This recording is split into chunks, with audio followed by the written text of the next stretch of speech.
அதாவது குர்ஆனை முகமது நபி கொண்டு வந்தது ஜிப்ரீல் என்று ஒரு வசனத்தில் இருக்கிறது. இன்னொரு வசனத்தில் ரூஹுல் குதுஸ் பரிசுத்த ஆவி என்று சொல்லப்பட்டிருக்கிறது. ஏன் இந்த முரண்பாடு அப்படின்னு கேட்கிறாங்க. இது ரொம்ப முக்கியமான ஒரு விஷயம். இந்த ஒரு வசனம் மட்டும் என்ன செய்யணும், ரொம்ப இந்த கிறிஸ்தவர்கள் ஏன் வழிதவறி போனார்கள் என்பதற்கு இந்த இடத்தில் அவங்க செய்யக்கூடிய குழப்பம் தான் முக்கியமான காரணம்ங்க. அவங்க என்ன செய்வாங்கன்னு கேட்டா, 3 பேர் கடவுளை 3ம்பாங்க. 3 யாருன்னு கேட்டா பிதா சுதன் பரிசுத்தாவி. பிதான்னா தகப்பன், அல்லாஹ் தகப்பனா. சுதன்னா மகன், மகன்னா இயேசு. 3வது பரிசுத்தாவி அப்படின்னு ஒண்ணு வச்சிருப்பாங்க. இந்த பரிசுத்த ஆவிங்கிறத ஒரு 3 சேர்ந்துதான் ஒண்ணு. அல்லாஹ் தான் இயேசு, இயேசு தான் அல்லாஹ் தான் பரிசுத்தாவி, பரிசுத்தாவி தான் இயேசு, எல்லாம் 3 சேர்ந்து ஒண்ணுங்கிறது தான் உங்களுடைய கொள்கை. இது ஏன் இது வருதுன்னு கேட்டா, அவர் அந்த மரியம் அலைஹிஸ்ஸலாம் உருவாகும் பொழுது ஜிப்ரீல் தான் போறாங்க. ஜிப்ரீல் போய் நம்ம குர்ஆன்ல அப்படித்தானே இருக்குது. ஜிப்ரீல் போய் என்ன செய்யறாங்க, உங்களுக்கு இறைவன் ஒரு குழந்தையை பற்றி நற்செய்தி சொல்கிறான் அப்படின்னு வந்த உடனே, அப்ப ஜிப்ரீல் வழியா உண்டானதுனால அந்த பரிசுத்த ஆவிங்கிறது ஜிப்ரீலுக்கு ஒரு பேரு. பரிசுத்த ஆவிங்கிறது யாருடைய பேரு? ஜிப்ரீலுடைய பேரு. இது விளங்காம பரிசுத்த ஆவின்னா என்னமோ ஒரு ஆவின்னு நினைத்துக்கொண்டு என்ன நினைச்சிட்டாங்க, ஆவி என்று நினைத்துக் கொண்டு இந்த பரிசுத்த ஆவிகள் மனிதர்களுடைய உள்ளத்தில் நுழைந்து கொள்ளும். அதன் அடிப்படையில் அவங்க எழுதுறதெல்லாம் கரெக்டா இருக்கும். அப்படித்தான் எங்க வேதம் எழுதப்பட்டுச்சு. எப்ப மத்தேயுங்கிற ஒரு மனுஷன் அண்டால எழுதப்பட்டுச்சு வேதம் கேட்டா, அவர் மனுஷன் தான், அவருக்குள் பரிசுத்தாவி நுழைந்து கொண்டது. மார்க் ஒரு மனுஷன் தானே, மனுஷன் தான், பரிசுத்தாவி நுழைந்து கொண்டது. இறந்தவர்களை உயிர்ப்பிப்போம், எப்படி பரிசுத்தாவி நம்ம உயிர்ப்பிப்போம் அப்படின்னு பரிசுத்தாவி என்று சொன்னா அது ஏதோ ஒரு பவர் மாதிரி, ஏதோ ஒரு சக்தி மாதிரி அவங்க புரிந்து கொண்டு என்ன செய்யறாங்க, குழம்பி தவித்துக் கொண்டிருக்கிறார்கள். உண்மையில் நீங்கள் பார்த்தீர்களே ஆனால் குர்ஆன்ல எப்படி ஜிப்ரீல் என்றும் சொல்லி பரிசுத்தாவி என்றும் சொல்லப்பட்டிருக்கிறதோ அப்படித்தான் அவங்க வேதத்திலும் சொல்லப்பட்டிருக்கிறது. பரிசுத்தாவின ஜிப்ரீல் தான், பரிசுத்தாவிங்கிறது இல்ல, அது ஒரு தனி பவர் இல்ல அப்படிங்கறத பைபிளும் சொல்லுது. பாருங்க, எதை கேள்வியா கேட்டாங்களோ அந்த கேள்வி கேட்க முன்னாடி பைபிளே படிக்கணுமா இல்லையா? பைபிள்ல எப்படி வருதுன்னு கேட்டா, அவன் இப்படி சிந்தித்துக் கொண்டிருக்கையில், அவன் சொல்வது மேரியுடைய கணவரா இருந்தார்ல ஒருத்தர், கணவர்னா ஒரு சேரவே இல்லை, ஆனா கணவர் ஒருத்தர் இருந்தாராம், மேரி மரியமுடைய கணவர். அப்படி சிந்தித்துக் கொண்டிருக்கையில் கர்த்தருடைய தூதன் சொப்பனத்தில் அவனுக்கு காணப்பட்டு, தாவீதின் குமாரனாகிய யோசேப்பே, யோசேப்பு தான் அவருடைய பேரு, தாவீதின் குமாரனாகிய யோசேப்பே, உன் மனைவியாகிய மரியாளை சேர்த்துக் கொள்ள ஐயப்படாது, அவளிடத்தில் உற்பத்தியாக இருக்கிறது பரிசுத்த ஆவியினால் உண்டானது. குழந்தை உண்டாயிருச்சுன்னு நீ தள்ளி வச்சிடாத, நம்ம மனைவிட்டு சேரவே இல்லை, குழந்தை உண்டாயிடுச்சுன்னு நீ டவுட் பண்ணாத. ஏன்னு கேட்டா அது பரிசுத்த ஆவியினால் உண்டானது அப்படின்னு சொல்லி மத்தேயுல 1வது அதிகாரத்துல 20வது வசனம் சொல்லுகிறது. இதைய லூக்கா சொல்றாரு பாருங்க, 2 ஒண்ணுதாங்க இருக்கு ஆதாரம். இதே விஷயத்தையே தான் லூக்காவும் சொல்றாரு. எப்படி சொல்றாருன்னு கேட்டா, 6ஆம் மாதத்திலே கேப்ரியேல் என்னும் தூதன், ஜிப்ரீல் எப்படி சொல்லுவாங்க அவங்க, கேப்ரியேல் என்னும் தூதன் கலிலேயாவில் உள்ள நாசரேத் என்னும் ஊரில் தாவீதின் வம்சத்தானாகிய யோசேப்பு என்கிற நாமமுள்ள புருஷனுக்கு நியமிக்கப்பட்டிருந்த ஒரு கன்னிகை இடத்திற்கு தேவனாலே அனுப்பப்பட்டான். அனுப்பப்பட்டது யாரு? கேப்ரியேல் அனுப்பப்பட்டான். அந்த கன்னிகையின் பெயர் மரியாள். அவள் இருந்த வீட்டில் தேவதூதன் பிரவேசித்து, அது ஆவியெல்லாம் ஒண்ணு கிடையாது, வழங்குதா, வந்தது கேப்ரியேல் தான் வந்தாரு. வந்தது அது எப்படி சொல்லப்படுது, தேவதூதன் பிரவேசித்து, கிருபை பெற்றவளே வாழ்க, கர்த்தர் உன்னுடன் இருக்கிறார், ஸ்திரீகளுக்குள்ளே நீ ஆசீர்வதிக்கப்பட்டவள் அப்படின்னு வருது. அதுக்கப்புறம் தேவதூதன் அவளை நோக்கி, மரியாளே பயப்படாதே, நீ தேவனிடத்தில் கிருபை பெற்றாய். இதெல்லாம் லூக்காவுல அதிகாரம் 1ல இருந்து 1வது அதிகாரத்துல 25ல இருந்து 30 வரைக்கும் பாத்தீங்கன்னா இது இருக்கிறது. என்ன விளங்குறது, பரிசுத்த ஆவின்னு நினைச்சது அது பொய்ன்னு விளங்குகிறது. பரிசுத்த ஆவின்னு கிடையாது, ஜிப்ரீல்ங்கிற வானவர் தான் இருக்காரே தவிர அது கடவுளாக இவர்கள் சித்தரிக்கிற அளவுக்கு ஒரு சக்தி, ஒரு பவர் எல்லாருக்குள்ளே நுழைஞ்சுக்கிட்டு என்ன செய்யும், பேய உரட்டு, நோயை நீக்கு, செத்தவனை புழைக்க வைக்கும் நாடகம் ஆடுறாங்களே, விஷத்தை கூட குடிக்காம, அந்த மாதிரி அந்த பரிசுத்தாய் விஷம் குடிக்க வைக்க முடியல. இந்த மாதிரியான வேலைக்கு இடம் கிடையாது. அவங்களுக்கு பைபிளும் விளங்கல. பரிசுத்தாவின்னு சொன்னா ஜிப்ரீல் அல்லாஹ் வச்சிருக்கிற பேர் ரூஹுல் குதுஸ், அதுக்கு அர்த்தம் பரிசுத்தாவி. ரூஹுன்னா ஆவி, உயிர், குதுஸ்னா பரிசுத்தமானது, ரூஹுல் குதுஸ்னா பரிசுத்தமான ஆவி. அவங்க வேதங்கள்லையும் பரிசுத்த ஆவின்னு தான் சொல்லப்பட்டிருக்கிறது. அதையே ஒரு வேற இடத்துல சொல்லும் போது ஜிப்ரீல் என்று கேப்ரியல் சொல்லப்பட்டிருக்கிறது. அப்ப குர்ஆன்ல உள்ளத மாற்றம் சொல்றாங்களே, அப்ப பைபிள போய் கேளு முதல்ல. மத்தேயுல ஏன் பரிசுத்த ஆவி என்று சொல்லிவிட்டு லூக்கா ஏன் கேப்ரியல்ங்கிறாரு? கேப்ரியல் சரியா பரிசுத்த ஆவி சரியா? எங்களுக்கு பதில் என்ன? ரெண்டும் ஒண்ணு. எங்க பதில் என்ன? பரிசுத்த ஆவி தான் கேப்ரியல், கேப்ரியல் தான் பரிசுத்த ஆவி. முடிஞ்சு போச்சா? Now they put another claim that in chapter 2 verse 97 it speaks about Jibril al-Islam is the one via whom Quran was revealed, and in chapter 16 verse 1 or 2 it is via Ruhul Quddus, the Holy Spirit. So they are asking us whether it is via Jibril al-Islam or is it via Ruhul Quddus, the Holy Spirit. Now before they even ask this question, it's a very fundamental question. Even the Christians are failing to realize. It is in their own Bibles what they read in front of them, what they claim to be the book of God. It is even written in that. There is a clear definition of Ruhul Quddus and Jibril there. Because of this misconception is what the entire pillar of Christianity is raised. But now when we falsify this, we'll make sure that we demolish the basement. It will be evident that Christianity is no more prevailing. Inshallah. Now, if you refer, so this is basically the prophecy wherein Jibril al-Islam comes to Maryam al-Islam, and he is giving the prophecy that she shall bear a son, and that is the prophecy about Prophet Jesus. Now, the Christians fail to realize, they fail to accept the fact that it is Jibril al-Islam who came and gave this prophecy. They are assuming that some kind of Holy Spirit came, and that is why they have the Trinity concept. What is Trinity? They believe in three gods. One is the Father, the Son, and the Holy Spirit. When you ask them, are you believing in three gods? They will say, no, we believe in triunine. It is a single God, which is the Father and the Son are same, and Son and the Holy Spirit are same, Holy Spirit and Father are same. So they basically confuse us. Because unless their foundation is clear, they will not be able to, understand what is the meaning of Ruhul Quddus. If they read the Bible properly, forget about reading Quran. We are emphasizing them to read the Bible properly. If they read the Bible properly, it is written in Gospel of Matthew, chapter 1, verse 18. It narrates the story of the entire Jibril episode, wherein Jibril alayhi salam goes and speaks to Joseph. Joseph is believed to be the husband of Mary, as per Bible. So he goes and speaks to Joseph in dream, and he says that you don't hesitate to marry Maryam alayhi salam. Don't hesitate to marry Mary, because she is going to beget a son, and which is from God. So it is very clearly mentioned that only Jibril alayhi salam goes and gives this prophecy.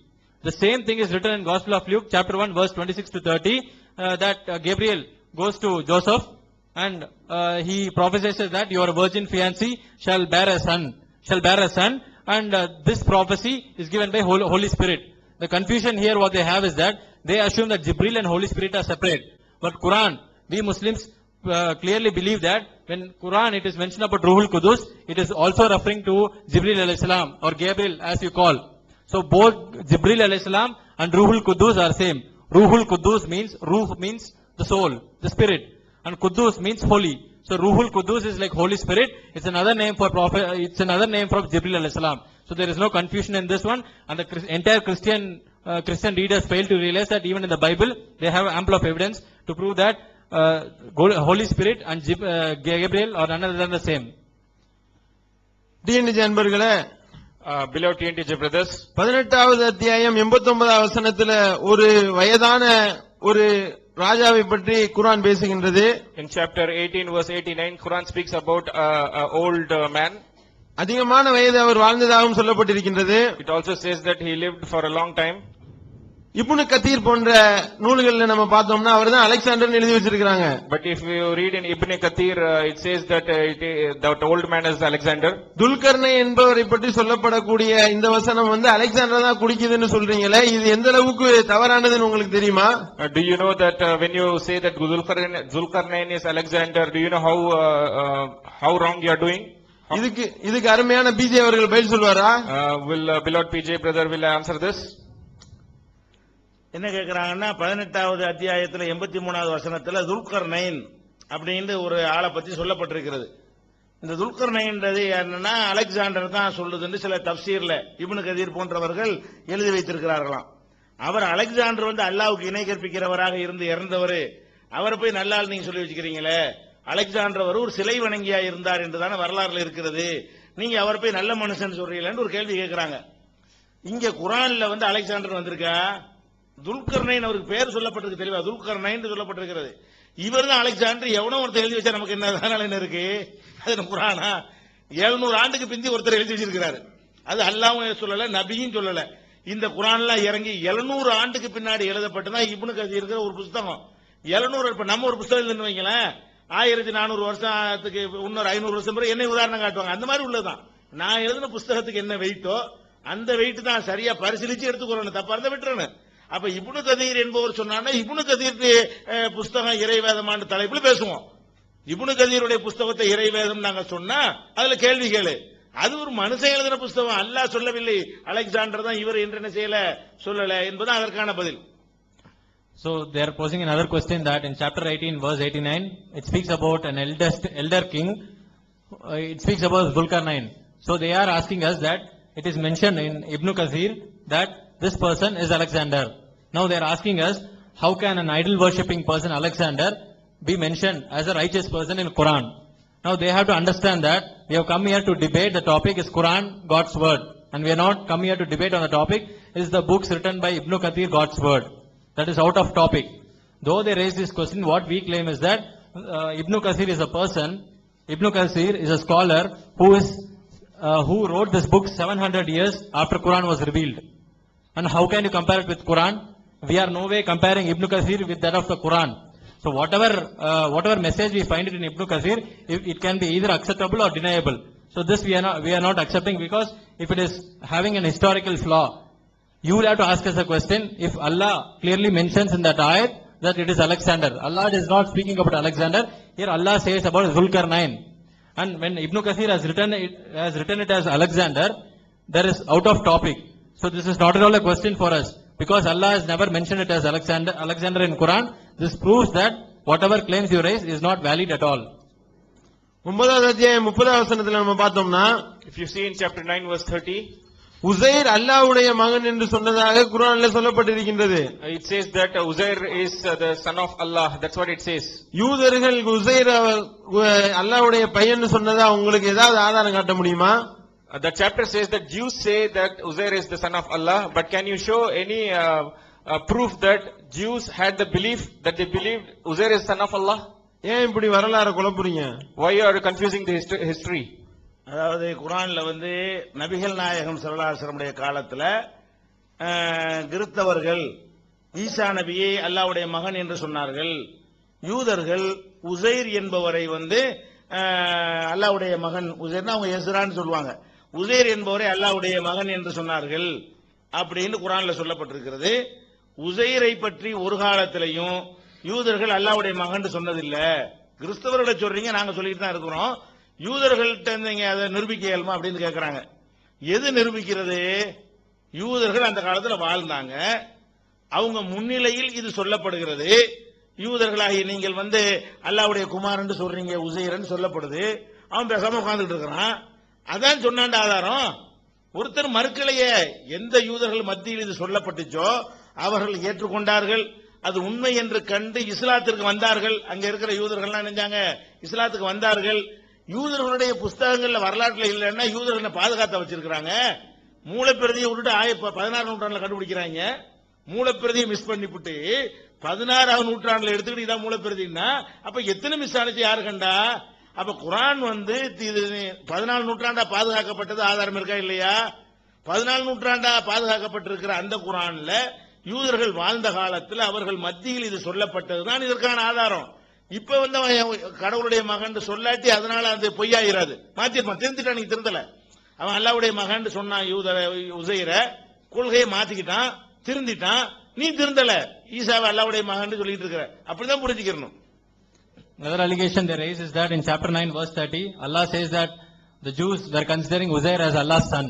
Now they are asking us a question to prove that. So Allah speaks about two here, two people.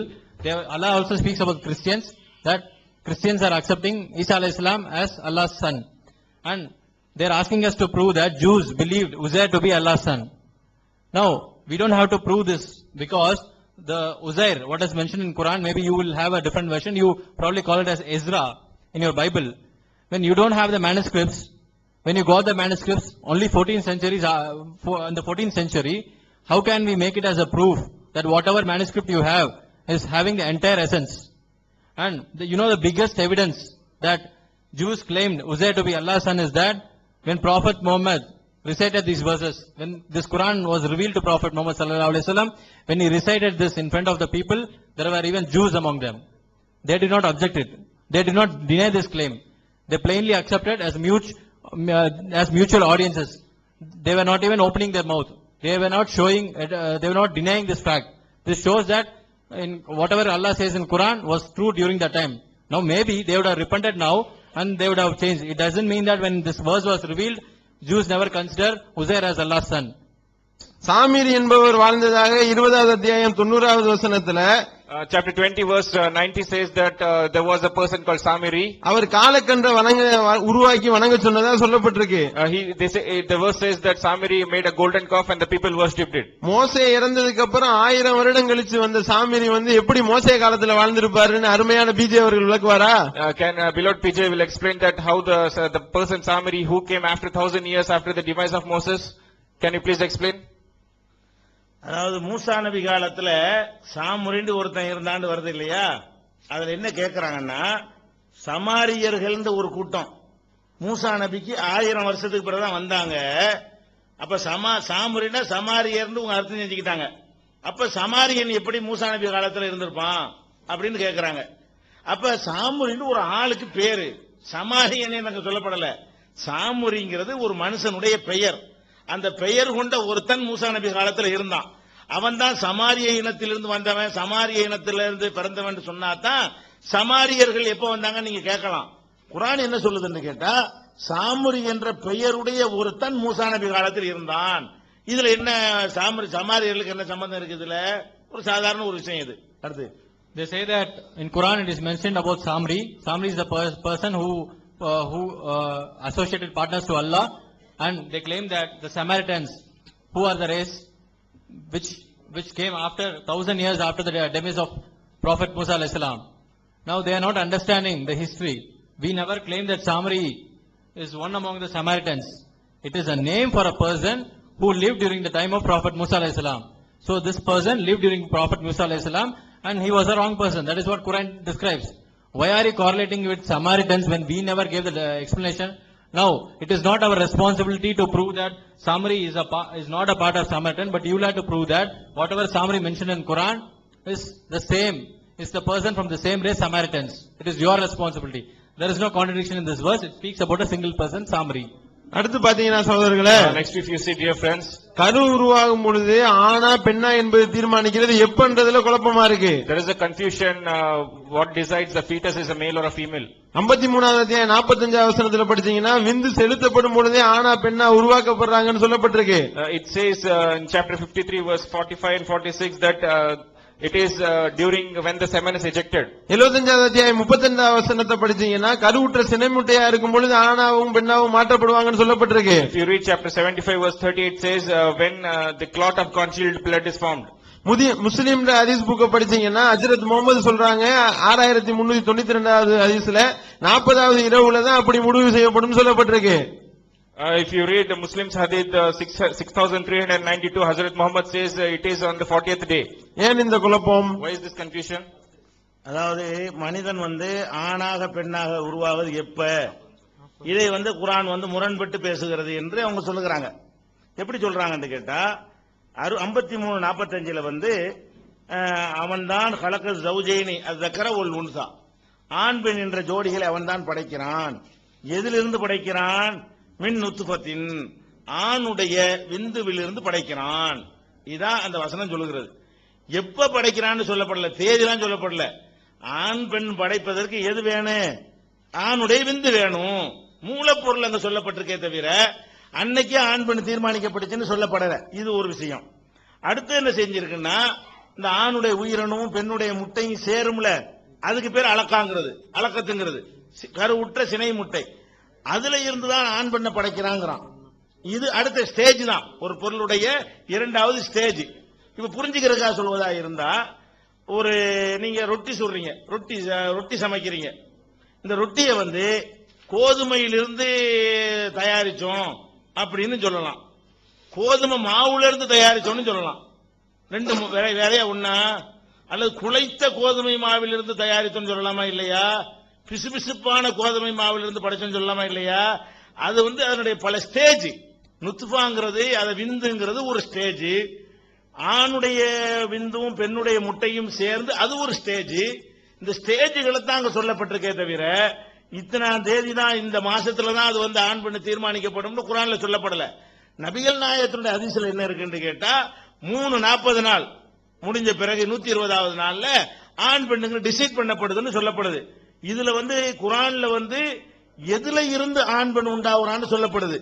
ஹதீஸ்ல எப்ப ஆண் பெண்கிறது தீர்மானிக்கப்படும் சொல்லப்படுது. எதுல இருந்து உண்டாகிறது என்பதும் எப்ப தீர்மானிக்கிறது என்பது முரணானது கிடையாது. அது விளங்காம சொல்றாங்க. They also quote another verse from Quran, chapter 53, verse 45, wherein Allah says that Khalaqal zawjaini zakara wal untha min nutfatin. Allah here clearly says that we have created male and female from the sperm drop. Here Allah is not tying a date with this verse. Allah says that we have created male and female from. So it speaks about from where it has been created. So who is responsible? That is one of the scientific evidence what we post. From who is that deciding authority of the gender? It's a male. So Allah clearly says that it is the person, it is the man who is responsible for determining the gender. This is very evident from this verse. Now what hadith they are quoting? They are quoting a hadith wherein it is mentioned as it will be decided on the 40th day. Yes, we are not denying it. Now what is the confusion here? In this hadith, it is telling when it will be done. And in this Quranic verse, it speaks as who will do this, who will be responsible for determining the gender. There is a lot of confusion between who and when. You are trying to put two knots which are similar, which are not at all similar. So here it is asking who is it is stating who is responsible, but in hadith it explains when is it happening, when is it determining. For example, let us assume that you have a wheat bread. Now I will also say that what are the ingredients for wheat bread? Okay, assume I have wheat. Sometimes I will also say that I have created this wheat bread with the pasty form of wheat. I make a pasty mixture of wheat and then create this. There is no contradiction. In one place you speak with a different ingredient, in another place you add more adjective to that and explain it. There is no contradiction in this at all. சொர்க்கச்சோலையின் அகலம் வானங்களின் அளவா வானத்தின் அளவா என்பதுல குழப்பம் வருது. The garden of the breadth of the garden, whether it is equal to the heaven or equal to the heavens, there is a confusion. 3வது அத்தியாயம் 133வது வசனத்துல பாத்தீங்கன்னா வானங்களின் அளவுன்னு சொல்லப்பட்டிருக்கு. If you read chapter 3 verse If you read chapter 31 verse 33 says that it is equal to the heavens. 57வது அத்தியாயம் 21வது வசனத்துல பாத்தீங்கன்னா வானத்தின் அளவுன்னு சொல்லி குழப்புது. And chapter 57 verse 21 confuses that it is equal to heaven. இதுக்கு விளக்குவீங்களா? Can you please explain this? அதாவது சொர்க்கத்தினுடைய அளவை சொல்லும் பொழுது சொர்க்கம் எவ்வளவு பெருசா இருக்கும் என்றால் வானம் அளவுக்கு பெருசா இருக்கும் ஒரு வசனத்துல, வானங்கள் அளவுக்கு பெருசா இருக்கும் இன்னொரு வசனத்துல. ஒரு வானத்தின் அளவுக்கு பெருசா வானங்கள் அளவுக்கு பெருசான்னு கேட்கிறாங்க. உள்ளடக்கத்தை படிச்சா அந்த கேள்வி கேட்க மாட்டாங்க. நம்ம என்ன செய்யறோம்னு கேட்டா 60 மார்க் வாங்கினவனுக்கு 1000 ரூபாய் தருவோம் அப்படின்னு சொல்றோம். 60 மார்க் வாங்கினவனுக்கு 500 ரூபாய் தருவோம் அப்படின்னு சொன்னா இது முரண். என்னப்பா நேத்து 1000 ரூபாய் இப்ப 500 ரூபாங்கிற முரண் ஆயிடுச்சு. இப்படி சொன்னோன்னு வைங்க, 60 மார்க் வாங்கின 1000 ரூபாய் தருவேன், 50 மார்க் வாங்கினீங்கன்னா 500 ரூபாய் தருவேங்கிறேன். இது முரணா? தொகை மாறுற மாதிரி மார்க் மாறுதுல. ஒரே மார்க் வாங்குறவனுக்கு 2 விதமா சொன்னாதான் நேத்து 60 மார்க்குக்கு 600 இன்னைக்கு 500ங்கிறியப்பா ஏப்பா முரண்படுறேன்னு கேட்கலாம். நான் எப்படி சொல்றேன்? 60 மார்க் வாங்கின 1000 ரூபாய், 50 மார்க் வாங்கினவனுக்கு 500 ரூபாங்கிறேன். முதல் 500 இப்ப 1000 6 அப்படி சொல்ல முடியுமா? குர்ஆன்ல என்ன இருக்குன்னு கேட்டா, ஈமான் மட்டும் கரெக்டா இருந்து அமல்கள் சரியா இல்லாம இருக்கிறாங்கல்ல, அவங்களுக்கு கொடுக்கப்படுற சொர்க்கத்தை சொல்லும் பொழுது வானம் அளவுக்கு நல்லா சொல்லி காட்டுறான்.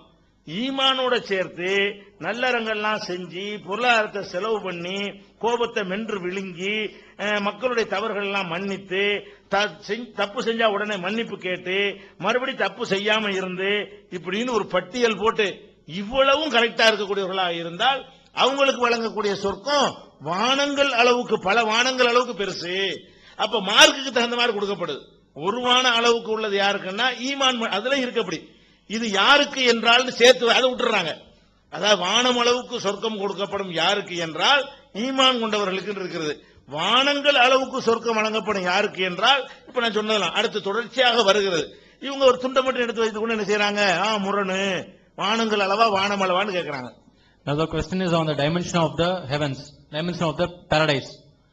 In one verse, it says that in chapter 31 verse 33, Allah says that the dimension of the paradise is equal to the heavens. And in another verse, chapter 57 verse 21, Allah says that the dimension of paradise is equal to heaven. Now they are asking us whether it is heavens or heaven. The fundamental concept they did not understand here. For example, if we say that government announces scholarship for all those who clear the exam. Now, let us assume that cutoff is say 50%. If a person attains 50%, let us assume he has cleared the exam. Now, government is announcing scholarship for this.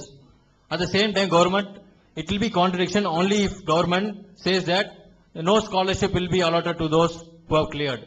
But in Quran, if you read these two verses, this is not at all a contradiction. This is like something how a person with 60% mark is given a good, better grade with a good scholarship. Apart from that, if he has scored 80%, he is given a scholarship. Along with that, he is given some gift, probably an educational fund or something like that. And an additional thing apart from this. Similarly, if you read these two verses, whenever Allah says the dimension of the paradise is equal to that of the heaven, it clearly, Allah mentions that it is only for the person who is with Iman, with no good deeds. Assume a person is having only a firm Iman and he has not done good deeds. For him, Allah will give a paradise which is equal to that of the heaven. But assume if a person is full of Iman and if he has done lot of good deeds, if he cut his anger and if he repented for his forgiveness, then Allah will give heavens for him. So there are two different grades here. For a person with only Iman, Allah gives only heaven. For a person with Iman plus all these characteristics, Allah will give multiple paradise equal to that of the heavens. It's plural. அடுத்து பாத்தீங்கன்னா சகோதரர்களே, And next, if you see, dear friends, தொடர்ச்சியான அடுக்கடுக்கான முரண்பாடுகளை நாம இப்ப அடுக்க போறோம். we are going to give more and more contradictions from the Quran. மனிதனை வழிகெடுக்கிறது சாத்தானா அல்லாவா? Who misleads human being? Is it Satan or Allah? 4வது அத்தியாயம் 119வது வசனத்துல பாத்தீங்கன்னா சாத்தான் சொல்லப்பட்டிருக்கிறது. Chapter 4 verse 119 says it is Shaitan. 16வது அத்தியாயம் 93வது வசனத்துல அல்லாஹ்னு சொல்லப்பட்டிருக்கு. Chapter 16 verse 93 says it is Allah. நன்மை தீமை எங்கிருந்து வருகிறதுன்னு சொல்றதுலயும் குழப்பம். Where does the good and evil come from? There is a confusion. 4வது அத்தியாயம் 78வது வசனத்துல பாத்தீங்கன்னா நன்மையும் தீமையும் அல்லாஹ்ட்ட இருந்து வருதுன்னு சொல்றாங்க. Chapter 4 verse 78 says that the good and the evil come from Allah. 4வது அத்தியாயம் 79வது வசனத்துல பாத்தீங்கன்னா நன்மை அல்லாஹ்ட்ட வருது, தீமை மனிதர்ட்ட இருந்து வருதுன்னு சொல்றாங்க. Chapter 4 verse 79 says that good come from Allah and evil thing comes from human himself. மனிதர்கள் நம்பிக்கை கொள்ளாம இருக்கிறதுக்கு யார் மேல குற்றம் அப்படின்றதுலயும் குழப்பம். If human being disbelief in Allah, then who is responsibility for that? There is a confusion. 6வது அத்தியாயம் 12வது வசனத்துல பாத்தீங்கன்னா தமக்கு தாமே தீங்கிழைத்துக் கொண்டோர் நம்பிக்கை கொள்ள மாட்டார்கள் சொல்றாங்க. Chapter 6 verse 12 says that whoever disbelieved in Allah, they themselves has done a loss for them. 10வது அத்தியாயம் 100வது வசனத்துல பாத்தீங்கன்னா அல்லாஹ் நாடாம யாரும் விசுவாசம் கொள்ள மாட்டாங்கன்னு குழப்பறாங்க. Chapter 10 verse 100 says that without the help of Allah, no one can believe in him. தீமை நடக்கிறதுக்கு யாரு மேல குற்றம்ன்றதுல அல்லாஹ் விரும்பியவர்களை வழி எடுக்கிறான்னு 35வது அத்தியாயம் 8வது வசனத்துல பேசுறாங்க. தீமை நடக்கிறது யார் காரணம்ன்றதுல அல்லாஹ் தான் தான் விரும்பியவர்களை வழி எடுக்கிறான்னு 35வது வசனம் 35வது அத்தியாயம் 8வது வசனத்துல சொல்றாங்க. Chapter 35 verse 8 says it is Allah who misleads the humankind as he wills. 30வது அத்தியாயம் 9வது வசனத்துல பாத்தீங்கன்னா அல்லாஹ் மனிதர்களுக்கு அநீதி இழைக்கல, மனுஷன் அவனுக்கு தானே அநீதி இழைத்துக் கொண்டான்னு குழப்புறாங்க. Chapter 30 verse 9 says that Allah is not unjust even to the least bit, but it is human himself who misleads himself. ஏன் இப்படி முரண்பட்ட ரீதியில முரண்பாடுகளை சொல்லி மக்களை குழப்புறீங்க? So why are you confusing people with all these contradictions? அன்புள்ள சகோதரர்களே, இது ஒரு முக்கியமான கேள்வி. இது கிறிஸ்தவர்களும் நாத்திகர்களும் காலகாலமா கேட்டு வரக்கூடிய கேள்வி. விதி சம்பந்தமா என்ன கேட்கிறாங்கன்னா, மனிதன் தப்பு செய்யறதுக்கு அவன் காரணமா அல்லாஹ் காரணமா? அவன் காரணம்னா அவனை தண்டிக்கலாம், அல்லாஹ் காரணம்னா அவனை போய் தண்டிக்க இயலாது. ஒரு தடவை அல்லாஹ் தாங்கிறீங்க, அல்லாஹ் தான் நேர்வழி காட்டுவாங்கிறீங்க, அல்லாஹ் தான் எழுதிட்டாங்கிறீங்க, அவன் எழுத்துப்படிதான் எல்லாம் நடக்கும்ங்கிறீங்க, அதை யாரும் மீற முடியாதுங்கிறீங்க, அப்புறமேல தப்பு செஞ்சான்னு தண்டிக்கவும் செய்யறீங்க. இந்த மாதிரியான அடிப்படையில் என்ன செய்யறாங்க, சைத்தான் இருக்கிறான், இப்லீஸுக்கு எடுக்கிறான் வருது, அவங்க எடுக்கிறான் இவங்க எடுக்கிறான் பல விதமா சொல்லப்பட்டிருக்கிறது. இந்த விதி சம்பந்தமான கேள்விகளைத்தான் பிரதானமாக இவங்க சொல்லிக் கொண்டிருக்கிறார்கள். இதை பத்தி கொஞ்சம் நம்ம தெளிவா விளங்கிக்கணும். பொதுவாக இந்த கிறிஸ்தவர்களுக்கு அவங்க குர்ஆனை பற்றி கேட்கறாங்க இல்லையா, அவங்களுக்கு பைபிளுடைய அறிவு கூட இல்லை என்பதுதான் இந்த கேள்வியிலும் தெரிகிறது. குர்ஆன்ல எப்படி விதியை சொல்ல அவங்க இல்லைன்னு சொல்லுவாங்க. கேட்டா கிறிஸ்தவத்தில் விதி கிடையாதுமாங்க.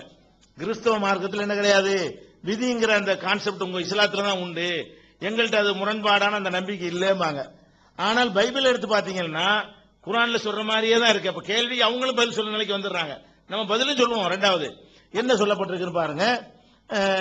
வெளிப்படுத்தின சுவிசேஷம் 20வது அதிகாரத்துல 12வது வசனத்துல ஜீவ புஸ்தகம் என்னும் வேறொரு புஸ்தகமும் திறக்கப்பட்டது. அப்பொழுது அந்த புஸ்தகங்களில் எழுதப்பட்டவைகளின்படியே மரித்தோர் தங்கள் தங்கள் கிரியைகளுக்கு தக்கதாக நியாய தீர்ப்படைந்தார்கள். ஜீவ புஸ்தகம் அதுக்கு பேரு. லவ்ஹுல் மஹ்பூல் நம்ம சொல்றோம்ல, அதுக்கு பேர் என்ன கொடுத்திருக்காங்க கிறிஸ்தவ மார்க்கத்துல? ஜீவ புஸ்தகம்.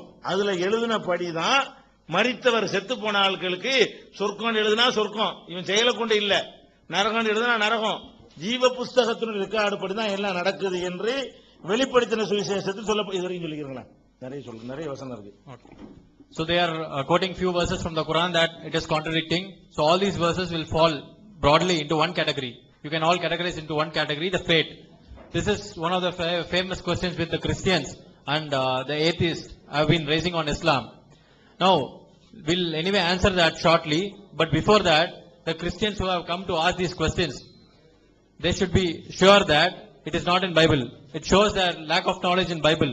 When they read the Bible, they will never ask this question, because whatever fate Islam preaches is also in their books. In the Revelation chapter 20 verse 12, there is a clear verse which states that whatever a person is responsible, it will be judged based on the book what is already written. So Christianity also preaches the fate, but if you ask a Christian whether he believes in fate, he'll say no. They may be quoting a lot of verses from the Quran saying that who is the person responsible for good and evil? Is it Allah or is it Satan? Similarly, they'll put a list of all these and ask whether it is the man who is responsible or is it Allah who is responsible. With all that permutations and combinations, they'll put and ask a question. Now you tell who is responsible. So for them to understand, they should first read the Bible, Revelation chapter 20 verse 12. That itself is an answer for you. Now we'll continue with more proofs.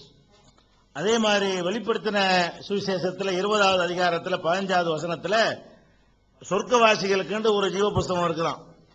அதை சொல்றாங்க, ஜீவ புஸ்தகத்தில் எழுதப்பட்டவனாக காணப்படாதவன் எவனோ அவன் அக்கினி கடலில் தள்ளப்பட்டான். நரகத்துக்கு போறது. நரகத்துக்கு யாரு போவான்னு கேட்டா சொர்க்கவாசிகள் ஒரு புஸ்தகம் வச்சிருக்காங்களாம். அதை பார்ப்பாங்களாம் லிஸ்ட்ல. அதுல இருந்தா அவனுக்கு சொர்க்கமா. அப்ப நமக்கு என்ன ரைட் இருக்கு? அப்புறம் அதுல எழுதினபடிதான் நடப்பான். சொர்க்கவாசின்னு எழுதப்பட்டவன் நமக்கு சுதந்திரம் இல்லாம போயிடுத. நீங்களும் நரகவாசின்னு எழுதி வச்சு அவன் நரகவாசியை தானே இருப்பான். அப்படின்னு அவர் என்ன சொல்றாரு, எவன் ஜீவ புஸ்தக லிஸ்ட்ல இல்லையோ அவன் எல்லாம் அக்கினி கடலில் தள்ளப்பட்டான். அப்ப மனிதனுக்கு உரிமை இல்லைங்கிறது வருதா? விதியை பத்தி இந்த வசனமும் சொல்லுகிறது. Similarly, in the Revelation chapter 20 verse 15, it is clearly mentioned that whoever is not listed as part of book of life, they shall go to the hell. They shall burn in the fire. Now it clearly says that the man has no control over his fate. Man is not able to control his fate. Unless his name is in the book of paradise, he will not go to paradise. Otherwise, he will become one among the people living in hell. அதே மாதிரி அவங்க இயேசு ஆட்டுக்குட்டிம்பாங்க. தேவ ஆட்டுக்குட்டிங்கிறாங்க. எல்லாருக்காக வேண்டி ஒரு பலி கொடுக்கப்பட்டாராம். தேவ ஆட்டுக்குட்டியா அவரு. அதை எழுதியிருக்கிறாங்க. ஆட்டுக்குட்டியானவரின் ஜீவ புஸ்தகத்தில் எழுதப்பட்டவர்கள் மாத்திரம் அதில் பிரவேசிப்பார்கள். பரலோக ராஜ்யத்தில் போறதா இருந்தா ஆட்டுக்குட்டியானவர் அல்லாவும் இயேசு ஒண்ணுதானே உங்களுக்கு. அவர் சொல்ற ஆட்டுக்குட்டியானவரின் ஜீவ புஸ்தகத்தில் எழுதினவன் மட்டும்தான் சொர்க்கத்துக்கு. செயலால் போவது கிடையாது. புக்கு லிஸ்ட்ல இருந்தா தான் போக முடியும்னா முன்னாடி எழுதி வச்சுட்டா அது விதியா இல்லையா? முன்னாடி இயேசு காலத்தில் எழுதிட்டீங்கன்னா அப்ப இன்னைக்கு என்ன பாடுபட்டாலும் போக இயலாத.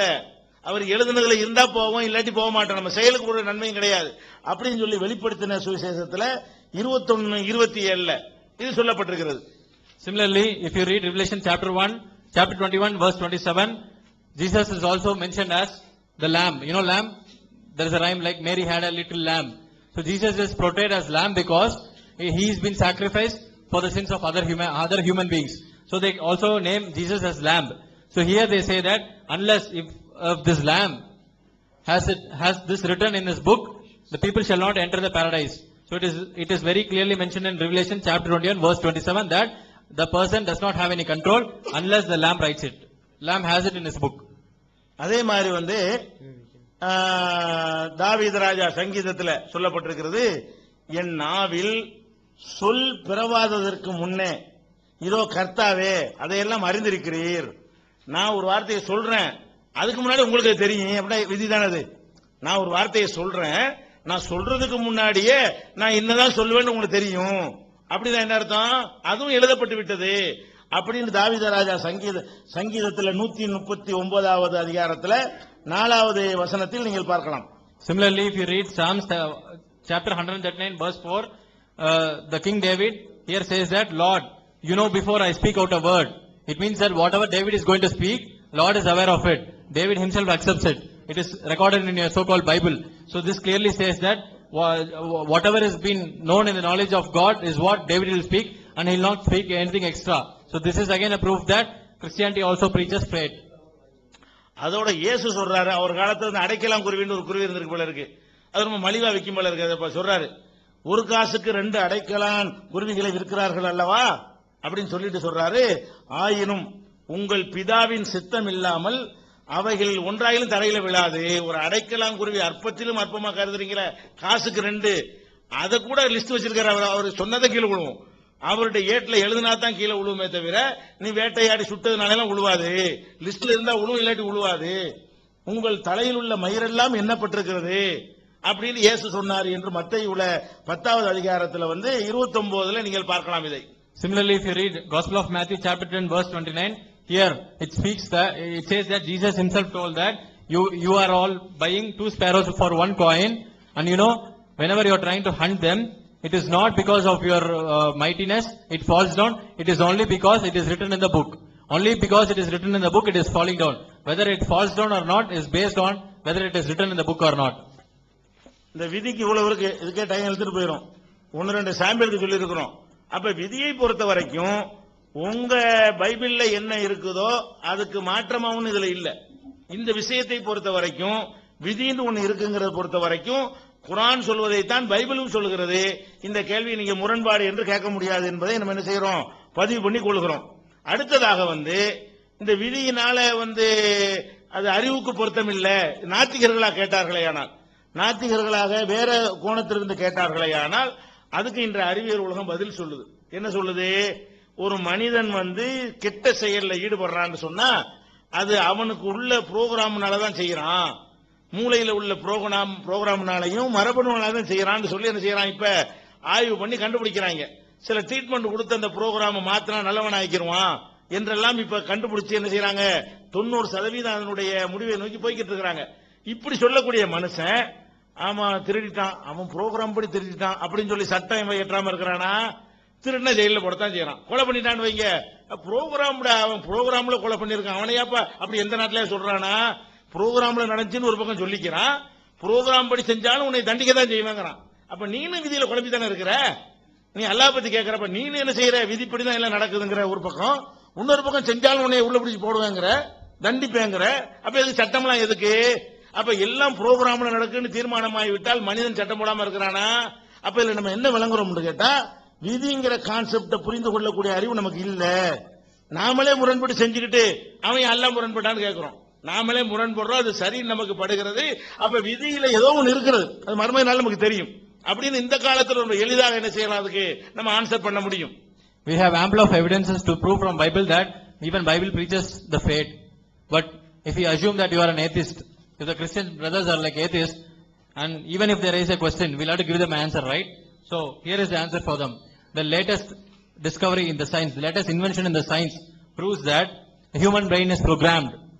Human is doing good or bad deed based on the program what is made in his chromosome. So this clearly says that the man is not having any control. So it is all because he is programmed. At one side, the modern day scientists are claiming that it is because he is programmed, he is doing all these bad and good deeds. Other side, the same people, the same crowd of people, nobody is telling that it is because of the program he committed this sin.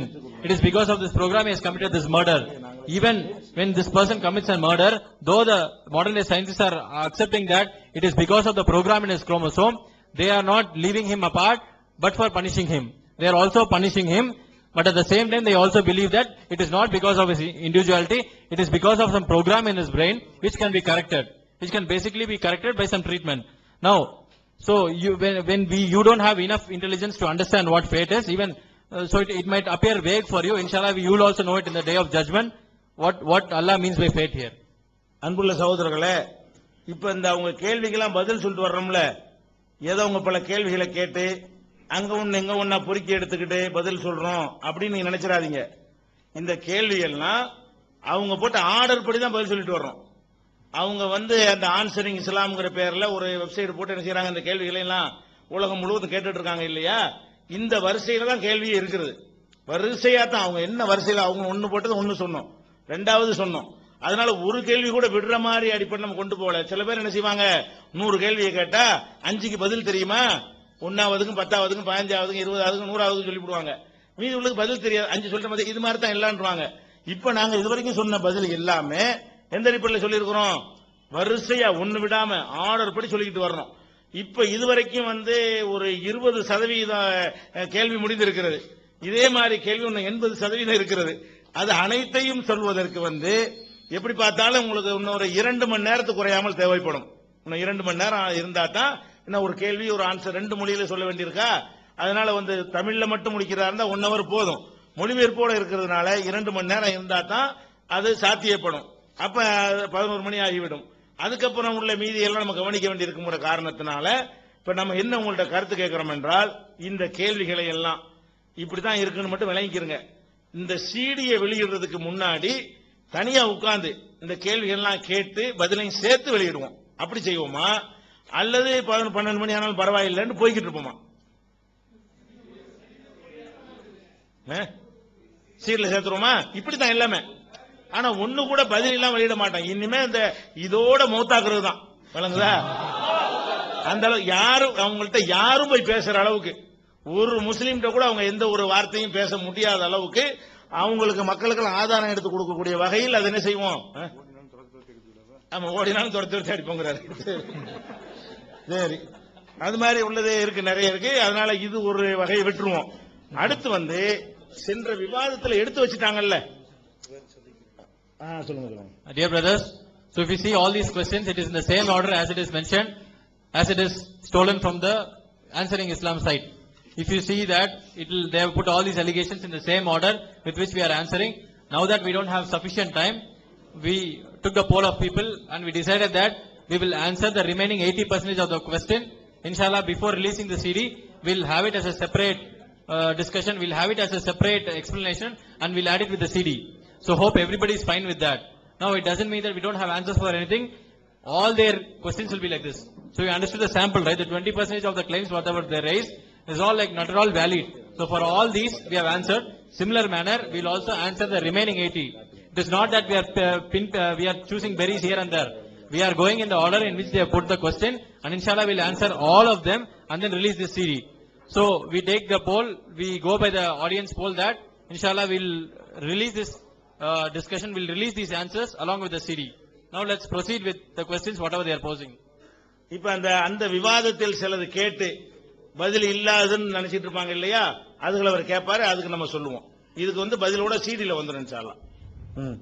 Now they'll ask few questions which they asked previous week and which people might have think that there is no answer, right? Because it was out of topic, we didn't answer that. Now the same question we'll be posing and we'll answer that inshallah. போன விவாதத்துல விடுபட்ட கேள்விகளை இப்ப நம்ம கேக்குறோம். We are going to ask the questions which whatever we asked in the last debate. அதாவது குர்ஆன் மனிதர்களை மிகவும் தரக்குறைவான வார்த்தைகளை பேசுகின்றது. The Quran is abusing words to the humankind. 7:129 கால்நடைகள் என்று சொல்கின்றது. Chapter 7:129 says you are the animals. 7:176 நாய் என்று சொல்கின்றது. Chapter 7 verse 126 you are the dogs. 62:2 கழுதை என்று சொல்கின்றது. Chapter 62 verse 2 says that you are the donkeys. 74:50 கழுதை என்று சொல்கின்றது. 74 verse 50 says you are donkeys. 7:40 குரங்கு என்று சொல்கின்றது. Chapter 7 verse 40 says you are the monkeys. 5:16 பன்றி என்று சொல்கின்றது. Chapter 5 verse 16 that you are the pigs. 98:6 மோசமான படைப்புகள் என்று சொல்கின்றது. Chapter 98 verse 6 that you are the worst of the creation. 20வது அத்தியாயம் 160வது வசனத்திலே கிழவி என்று திட்டுகின்றது. Chapter 20 verse 160. It says that you are old woman. ஏன் இவ்வாறு அல்லாஹ் திட்ட வேண்டும் என்று நான் கேட்கின்றேன். Why is Allah abusing humankind like this? அன்புள்ள சகோதரர்களே, நம்ம இந்த கழுதை இந்த மாதிரி சிலதெல்லாம் சொன்னோமா? எதுக்கு சொன்னோம்? ஒரு ஆபாசமா எழுதி கழுதையினுடைய ஆண்குறியை போல இருந்தது இந்த மாதிரி எழுதினாங்கல்ல, அதை சொன்னோம்னா குர்ஆன்ல தான் கழுதை இருக்குது, குர்ஆன்ல தான் நாய் இருக்குது, குர்ஆன்ல தான் பன்றி இருக்குங்கிறாங்க. நாய் பன்றின்னு சொல்றதே தப்பா? நான் தான் நாயின்னு சொல்றேன், பேசுறேன். நாய் பன்றிங்கிற வார்த்தையை சொல்வதே தப்பு. நாய் பன்றி எப்படி சொல்லப்பட்டிருக்குது? வேதத்தை சுமந்து அதன்படி செயல்படவில்லை என்று சொன்னால் பொதி சுமக்கும் கழுதைகள் அப்படின்னு குர்ஆன்ல இருக்குது. ஒரு பொதிய கழுதை சுமக்கு, உள்ள என்ன இருக்குன்னு அது தெரியாது. நீ வேதத்தை படிச்சிருக்கிற, உனக்கு ஒண்ணு தெரிய மாட்டேங்குது. இது உதாரணத்துக்கு சொல்லப்பட்டால் இது அசிங்கமா, இது ஆபாசமா? அப்ப இந்த மாதிரியான ஒரு அடிப்படையில் தான் நாய் பன்றியெல்லாம் குர்ஆன்ல சொல்லப்பட்டிருக்கிறது. திட்டுறது அல்லாஹ் திட்டுவாருன்னா அல்லாஹ் திட்டினா தப்பா? அடிக்கவே செய்யற ஆளுக்கு திட்டக்கூடாதா? நரகத்திலே போற ஆளு திட்டினா என்னங்கிறான்? திட்டுறது சின்னது, அதுக்கு மேல பெருசையில செய்ய போறாரு கடவுள். அப்ப கடவுள் செய்யக்கூடாதுன்னா நீ திட்டுற, கடவுள் திட்டக்கூடாதா? இன்னும் சொல்ல போனால் இயேசுவே நிறைய திட்டிருக்கிறாரு. எப்படி திட்டிருக்கிறாரு? அவர் என்ன பண்றாருன்னு கேட்டா, மத்தேயுல 3:7 பாத்தீங்கன்னு சொன்னா, விரியன் பாம்பு குட்டிகளை மக்களை நோக்கி திட்டுறாரு. விரியன் பாம்பு குட்டிகளே, வரும் கோபத்துக்கு தப்பித்துக் கொள்ள உங்களுக்கு வகை காட்டினவன் யார்? மத்தேயு 3:7. மத்தேயு 13:34 விரியன் பாம்பு குட்டிகளே, நீங்கள் பொல்லாதவர்களா இருக்கிறீர்கள் அப்படிங்கிறாரு. அதுக்கப்புறம் மத்தேயு 23:33 சொல்றாரு, சர்ப்பங்களே, விரியன் பாம்பு குட்டிகளை. பொதுவா பாம்புன்னு சொல்லிவிட்டாரு, சர்ப்பண்டா பாம்பு. அப்புறம் ஸ்பெஷலா விரியன் பாம்பு குட்டிகளே, நரகாக்கினைக்கு எப்படி தப்பித்துக் கொள்வீர்கள்ங்கிறாரு. அதுக்கப்புறம் சொல்லுங்களேன். So now they are saying that in Quran it is mentioned as donkey, pigs, dog, everything. We are not denying it. It is mentioned. Allah is cursing the disbeliever, and while cursing, while abusing a disbeliever, Allah is using the word donkey. It is not the way how you have in your Bible. Last week we told that in Bible you are comparing the genitals of human beings with that of the donkey. It is not mentioned in an obscene way in Quran. In Quran, Allah says the people to whom Torah was revealed, when they did not abide by the laws, when they did not abide by what has been revealed to them, they are compared to the donkeys which they have burden, which they have the loads of these books over their back. Allah is clearly comparing them because they are not abiding by the Torah, because they are not following the Torah. Allah is scolding them. What is wrong in scolding? When you are a disbeliever and you enter into hell, Allah will even beat you. When the person is ready to beat you, there is no problem with him in scolding you. Now, you think that it is not mentioned in Bible like this? Even Prophet Jesus, the person whom you claim, whom you portray as a person of mercy, himself is like cursing in many places. In Matthew chapter 3 verse 7, he is cursing the other people as viper snake. In Matthew chapter 13 verse 34, he is again cursing the people as viper snake. In Matthew chapter 23 verse 33, he is cursing the people as snakes. Even that similar abuse is mentioned here. There is no point in putting this argument, because in Bible the curse and abuse you see is much worse, much obscene than compared in Quran. At least it is in a very parliamentary way. It is at least scolding in a very decent way. திட்டுவதிலேயே யாரும் சகித்துக் கொள்ளக்கூடியாத ஒரு திட்டுதல் இருக்கிறது. முட்டா பையலண்டா கொஞ்சம் சகிச்சுக்கிடுவான், கிறுக்கு பையலண்டா சகிச்சுக்கிடுவான், அறிவு கெட்டவன்டா என்ன செய்வான்? சகிச்சுக்கிடுவான். ஒழுக்கம் கெட்டவனாலும் சகிச்சுக்கிடுவான். உங்க அம்மா தப்பா உன்னை பெத்தெடுத்துட்டாண்டா சகிச்சுக்கிடுவானா? அதான் மனுஷனுக்கு ரொம்ப கோபம் வரும். அவனை திட்டுவது எவ்வளவு திட்டினாலும் ஒரு மனிதன் சகித்துக் கொள்வான். இவர் ஒட்டுமொத்த மக்களை நோக்கி என்ன செய்யறாரு? இயேசுநாதர் சொல்றாரு, அவர்களுக்கு பிரதியுத்தரமாக இந்த பொல்லாத விபச்சார சந்ததியார், விபச்சார சந்ததி ஒரு ஆளை சொன்னாலும் பரவாயில்ல, அவங்க அம்மா அப்படி இருப்பாங்கன்னு கூட எடுத்துக்கலாம். ஒட்டுமொத்த அம்புட்டு மக்களையும் பார்த்து என்ன செய்யறாரு? பொல்லாத விபச்சார சந்ததியார், அத்தனை பேருடைய அம்மாவும் அவங்க அப்பனுக்கு உங்களை பெற்றெடுக்கலங்கிறார். இதை விட திட்டு ஒண்ணு இருக்குதா? ஒரு இது மாதிரி நீ உங்க கருத்துப்படி ஒரு கடவுள் தானே, கடவுள் திட்டுவாரான்னு கேட்கிற, உங்க கருத்துப்படி கடவுள் தானப்பா திட்டு இந்த மாதிரி திட்டுறாரு, என்ன செய்யறாரு? அதுக்கு நம்ம வேற பாஷையில சொன்னா அசிங்கமா சொல்லிடுவாங்க. அதான் இதுக்கு அர்த்தமே. நம்ம கலோக்கியர்ல சொன்னோம்னா ஏற்கனவே கண்டனம் வந்துருச்சு. அந்த மாதிரி என்ன செய்யறாரு? மத்தேயு 12:39 மத்தேயு 16:4 இந்த மாதிரி விபச்சார சந்ததி, தவறான வழியில் பிறந்தவர்கள் நீங்க எல்லாரும், அவற்றை கேள்வி கேட்டா அப்படி திட்டலாமா? நம்ம இது நம்பல, ஈசா நபியை நம்பல, கற்பனையான இயேசுநாதரை பற்றி உள்ள விஷயம் இது. Also, similarly, if you read Gospel of Matthew chapter 12 verse 39 and Gospel of Matthew chapter 16 verse 4. Here, the so-called biblical Jesus, we are not accepting him as Isa alayhi salam. The biblical Jesus mentioned here is scolding the community of people as children of bastard community. Imagine God scolding, abusing. There are n number of verses in Bible you will find this word bastard. And that too the so-called biblical God, whom you claim as God. We are not comparing him to the Isa alayhi salam. It is a mere imagination. It is your biblical Jesus who is scolding the people as bastard community. And also in other places it is also mentioned that Jesus is scolding them as adulterous generation. Look at the wordings in Quran and look at the wordings in Bible. அதாவது குர்ஆன் வந்து அனைத்து விதமான வேதங்களையும் திகார் என்று சொல்கின்றது. The Quran says in several places dikar for all the books that were revealed. அல்லாஹ்வும் குர்ஆனிலே சொல்லி காட்டுகிறார் லா முபாத்திலா லி கலிமாத்திலா. Allah also says in the Quran la mubatila kalimatillah. அப்படி இருக்கும்போது இஞ்சிலும் தௌராத்தும் மாற்றப்பட்டது எப்படி? Then how come you say that Injil and Taurat is changed? இறைவன் வந்து எல்லாத்தையும் பாதுகாக்கணும்னு சொன்னாருன்னா தௌராத்தையும் இஞ்சிலையும் பாதுகாத்திருக்கணுமா இல்லையா? If Allah protected preserved all the books that he revealed, why he didn't protect Taurat and Injil? அவர் ஏன் இந்த திகாரை மட்டும் பாதுகாக்கவில்லை? Why Allah didn't preserve this dikar? சரி, இது முன்னால பதில் சொல்லிட்டேன். அதாவது நாம் இந்த திக்ரை இறக்கினோம், அதை பாதுகாப்போம் இருக்குது. அப்ப இது வந்து தௌராத்தையும் எடுத்துக்கொள்ளும், இது இஞ்சிலையும் எடுத்துக்கொள்ளும், அதையும் தான் கடவுள் பாதுகாப்பாரு, அதுவும் தான் திக்ருன்னு அவங்க சொல்றார்கள். ஆனால் அது திக்ரு என்று வருகிறது. இந்த அறிவுரையை காட்டி இந்த அறிவுரையை நம்ம இறக்கினோம் என்று சொன்னால் அது வந்து எல்லா திக்ரையும் எடுத்துக்கொள்ளாது, அது தௌராத்தை எடுத்துக்கொள்ளாது, இஞ்சிலை எடுத்துக்கொள்ளாது. அதனால அதை பாதுகாக்கலை என்பது வந்து இந்த வசனத்துக்கு எதிரானது கிடையாது. குர்ஆனுக்கு மட்டும்தான் அந்த பாதுகாப்பு தன்மை இருக்கிறது. They have raised this question and we have answered it already. So they are quoting a verse from Quran that Allah mentions the Taurat, Injil and Quran as dhikr. That's what they say dhikar. It's not dhikar, it's a dhikr. So they say that when Allah is giving a promise that he will preserve his dhikr, it means that he should have preserved Torah and Injil. But here if you read this verse, it clearly says that we have revealed this dhikr. There is a word al-dhikr here. So it clearly says that it is speaking about this dhikr, which means it is only speaking about the Quran, which Allah claims is preserved, and not the Torah and Injil. அடுத்து பாத்தீங்கன்னா சகோதரர்களே, next if you see dear friends, அவர்களுடைய இரட்டை நிலையில் நான் விளக்க போகின்றேன். We are going to show the double standards. ஆபாசத்தை பற்றி அவர்கள் பேசிக் கொண்டிருக்கின்றார்கள். We are speaking about adultery. ஹஜ்ரத் முஹம்மது அவர்கள் இதை அனுமதித்திருக்கின்றார்கள். Hazrat Muhammad has already allowed this. ஒருவர் விபச்சாரம் செய்து விட்டதாக வந்து சொன்ன நேரத்திலே அதை ஆமோதித்து அதை அங்கீகரித்து நீங்கள் வந்து வேறு விபச்சாரம் செய்திருக்க மாட்டாய், முத்தமிட்டுதான் இருப்பாய் என்று அதை ஆமோதித்த நிலையிலே இதை நீங்கள் ஏற்றுக்கொள்வீர்களா? When one of the companions came and asked Prophet Hazrat Muhammad that he committed adultery, but he allowed it. அதோடு மட்டுமல்லாமல் ஒரு பெண்ணை முத்தமிட்டதாக சொன்ன ஒருவரிடத்திலே, and not only when he said that he kissed one woman, நீ போய் இறைவனிடத்திலே தொழுது மன்னிப்பு கேளு என்று சொன்னாரே ஹஜ்ரத் முஹம்மது அவர்கள், இது சரியா? Prophet Hazrat Muhammad said that you go and ask forgiveness to Allah. Is it correct? ஏன் இந்த இரட்டை நிலை? Why is this double standard? அதாவது ஒரு நபித்தோழர் விபச்சாரம் செய்து விட்டதாக தானா வந்து ஒப்புக்கொள்கிறார்.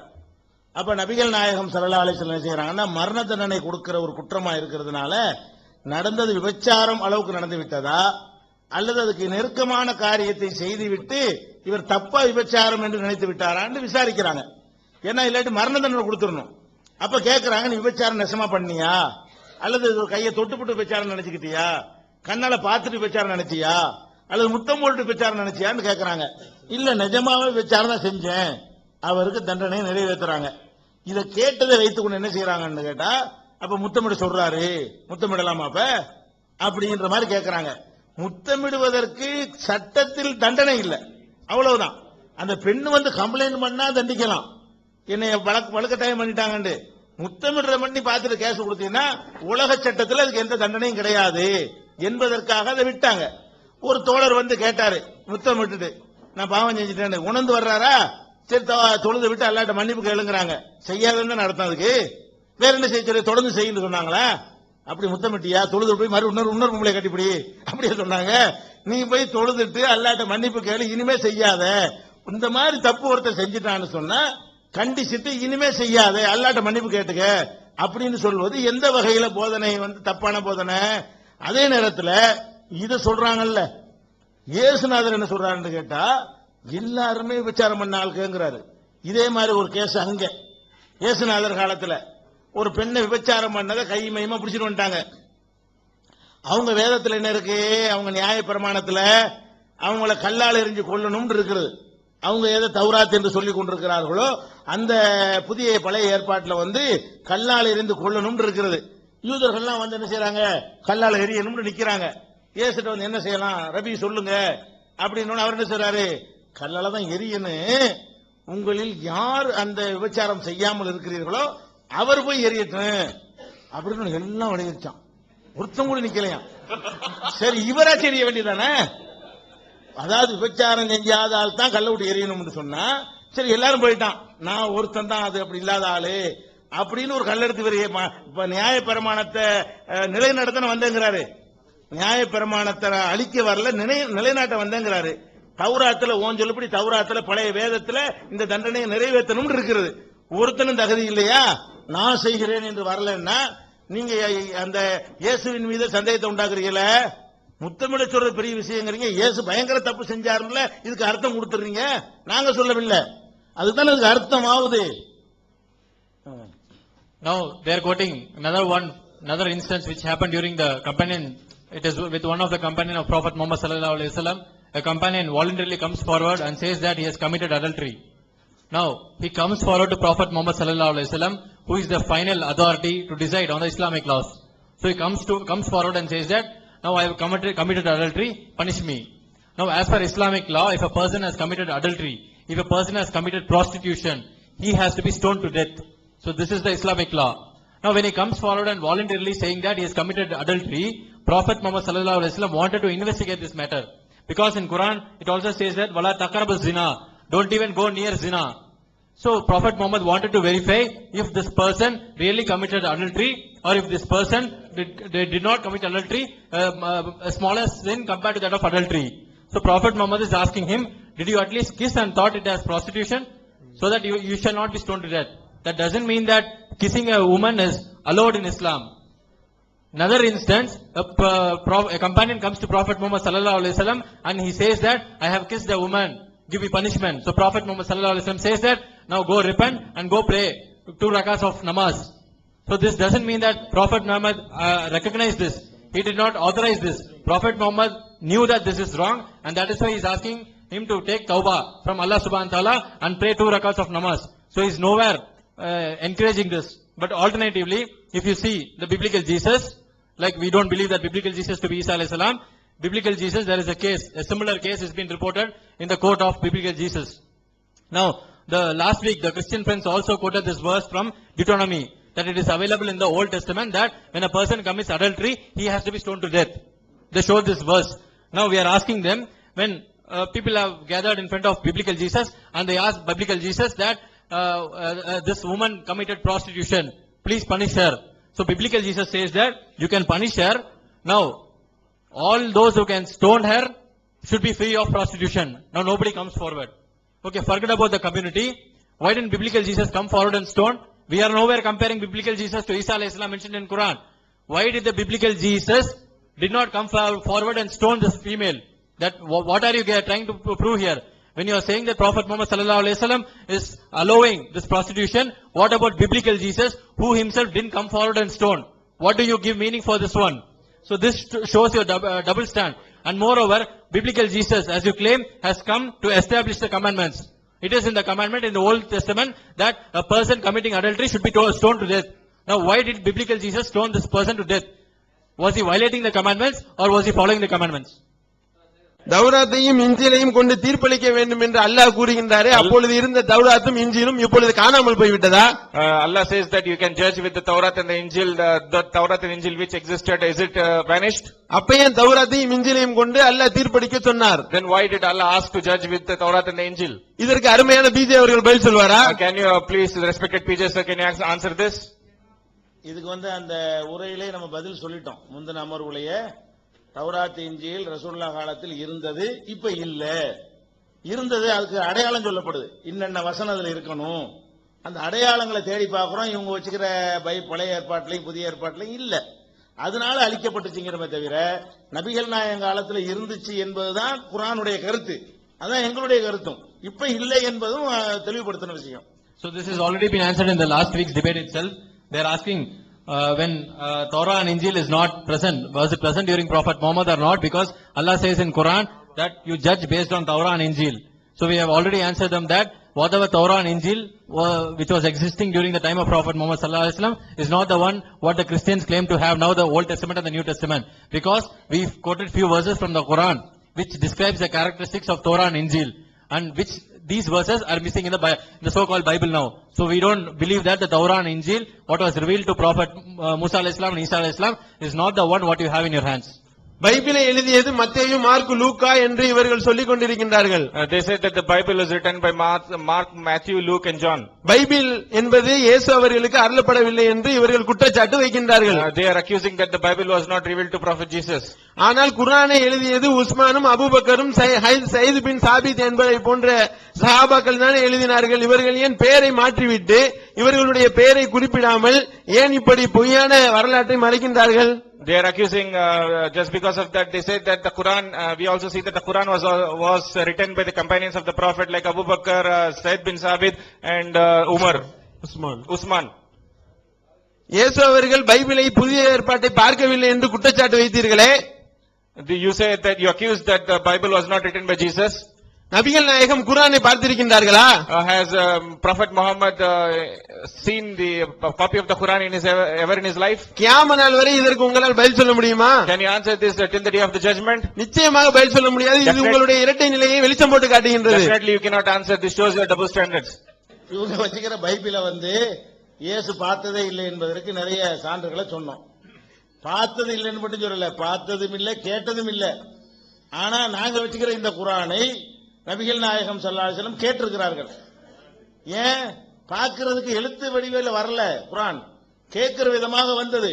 நாங்க எந்த குர்ஆனை ஓதுகிறோமோ அந்த குர்ஆனை நபிகள் நாயகம் ஓதி நபித்தோழர்கள் காதுல கேட்டிருக்கிறார்கள். நபித்தோழர்கள் ஓதி நபிகள் நாயகம் காதுல கேட்டிருக்கிறார்கள். பார்க்கிறது மட்டும்தான் அங்கீகாரம், கேட்கிறது அங்கீகாரமாவாதா? அப்ப நபிகள் நாயகத்தின் அங்கீகாரம் இருக்குதான்னு பார்க்கணுமே தவிர பார்த்து அங்கீகாரமா கேட்ட அங்கீகாரமா எப்படி கேட்கறது? கியாமத் நாளையில 2 செகண்ட்ல பதில் சொல்லியாச்சு. The whatever Gospel of Matthew, Gospel of Mark and Gospel of Luke you have in your hand as New Testament, we asked them, did Jesus ever saw this? We also asked them that, did Jesus ever heard this? Did Jesus ever heard about these books?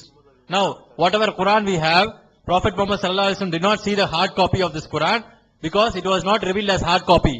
It was revealed verbally, and hence Prophet Muhammad sallallahu alaihi wasallam have recited this Quran verbally, and apart from reciting, he has also heard it from the companions of Prophet Muhammad sallallahu alaihi wasallam. He has heard this Quran several times, which shows that Quran is preserved in the form how it is revealed, and we are having the same copy of Quran in the hearts of millions of Muslims. அடுத்ததாக ஹஜரத் Umar அவர்களுடைய வாழ்க்கையில் Next, if you see in the life of Hazrat Umar, அவர்கள் குர்ஆனுக்கு எதிராக செய்த செயல்களை நாங்கள் இப்பொழுது பட்டியல் போடுகின்றோம். he has done lot of things that we are going to list that he did something against the Quran. ஹஜரத் முஹம்மது அவர்கள் இறுதியாக சொல்ல வந்த செய்தியை கூட உமர் அவர்கள் சொல்ல விடாமல் தடுத்து நிறுத்தியுள்ளார்கள். Whatever Prophet Muhammad was about to say something, that it was denied by Hazrat Umar. இதிலிருந்து குர்ஆன் என்பது முழுமை அடையவில்லை என்பது இதை வெட்ட வெளிச்சமாக காட்டுகின்றது. This proves that the Quran is not absolute and completed. It is so clear. கல்லெறி பற்றிய தண்டனையை சொல்லக்கூடிய வசனம் இல்லை என்று உமர் அவர்கள் மறுத்துள்ளார்கள். Hazrat Umar has denied that there is no punishment of stoning to death for the sin of the adultery. நான் விரும்பினால் அதை சேர்த்திருப்பேன் என்றும் சொல்லி இருக்கின்றார்கள். If he wanted, he could have added that verse. That's what he said. இப்னு கதீர் போன்ற புகாரி, சகீகுல் புகாரி ஆகிய நூல்களிலே இதை நாம் பார்க்கின்றோம். These things are found in Sahihul Bukhari and Ibn Kathir. இதற்கு நீங்கள் பதிலளிக்க முடியுமா? Could you please answer this? நபிகள் நாயகம் ஸல்லல்லாஹு அலைஹி வஸல்லம் இறுதி காலத்துல, அதாவது மரணிக்கிற அந்த வேதனையில் இருந்தாங்கல்ல, அப்ப என்ன செய்வாங்கன்னு கேட்டா, நீங்க ஒரு எழுதுவதற்குரிய எழுதுகோலையும் அதுக்குரிய சாதனத்தையும் கொண்டு வாங்க, நான் சில விஷயங்களை எழுதி தரப்போறேன், நீங்க வழிதவரே மாட்டீர்கள் அப்படின்னு சொல்றாங்க. அப்ப உமர் எல்லாம் என்ன பண்றாங்கன்னு கேட்டா, நபிகள் நாயகம் அவங்க கடும் வேதனையில் இருக்கிறாங்க, தாங்க முடியாத வேதனையில் இருக்கும் போது அதை கொண்டு உங்களுக்கு நீங்க டிஸ்டர்ப் பண்ணாதீங்க என்று சொன்ன உடனே கூச்சல் ஏற்பட்டு விடுகிறது. கூச்சல் ஏற்பட்டு நபிகள் நாயகம் ஸல்லல்லாஹு அலைஹி வஸல்லம் என்ன பண்றாங்கன்னா, இங்க இருந்து ஒருத்தர் நிக்காதீங்க, போயிருங்க என்னை விட்டு ஏன் முன்னாடி யாரும் சண்டை போடக்கூடாதுன்னு சொல்லிட்டாங்க. இந்த ஹதீஸை வைத்துக் கொண்டு அவர் கேள்வி கேட்கிறார். என்ன கேள்வி கேட்கிறாரு? முக்கியமான தேவையான ஒரு அறிவுரையை நபி உங்களுக்கு தருவதாக இருந்தார், அதை உமர் தடுத்து விட்டார். அன்னைக்கு எழுதி தந்திருந்தால் அது வேற விஷயமாக இருந்திருக்கும், அது உங்கள்ட்ட கைவசம் இல்ல அப்படின்றத அவங்களுடைய கேள்வி. இந்த சம்பவத்தை வச்சுதான் கேள்வி கேட்கிறாங்க. இப்ப நபிகள் நாயகம் ஸல்லல்லாஹு அலைஹி வஸல்லம் அவர்கள் எழுதித்தர நினைத்ததை அவங்களே வாபஸ் வாங்கி விட்டார்கள் என்று சொன்னா அதுல எந்த குறையும் இல்லைன்னு அர்த்தம். அவங்க எழுதித்தர நினைச்சு யாரை வெட்டி எழுத விடாம ஆக்கல, அவங்க எழுதி தரணும்னு சொன்னாங்க. அப்ப உமர்ல என்ன பண்றாங்கன்னு கேட்டா, ஏங்க தொந்தரவு பண்றீங்க, நம்மகிட்ட குர்ஆன் இருக்குல்லங்க, மறையா அவங்களை டிஸ்டர்ப் பண்றீங்கன்னு ரசூல் ஸல்லல்லாஹு அலைஹி வஸல்லம் கரெக்டா புரிஞ்சுக்கிட்டாரு. குர்ஆன் படி நடங்கன்னு எழுதத்தான் ரசூலுல்லாஹ் விரும்பி இருக்கிறாங்க. இவர் கரெக்டா பாயிண்ட பிடிச்ச உடனே சொல்லிட்டாரு இன்னும் போங்க அப்படின்னு சொல்லி வேணான்ட்டாங்க. அப்ப வேணாண்ட முடிவை ரசூலுல்லாஹ் தானே எடுத்தாங்க.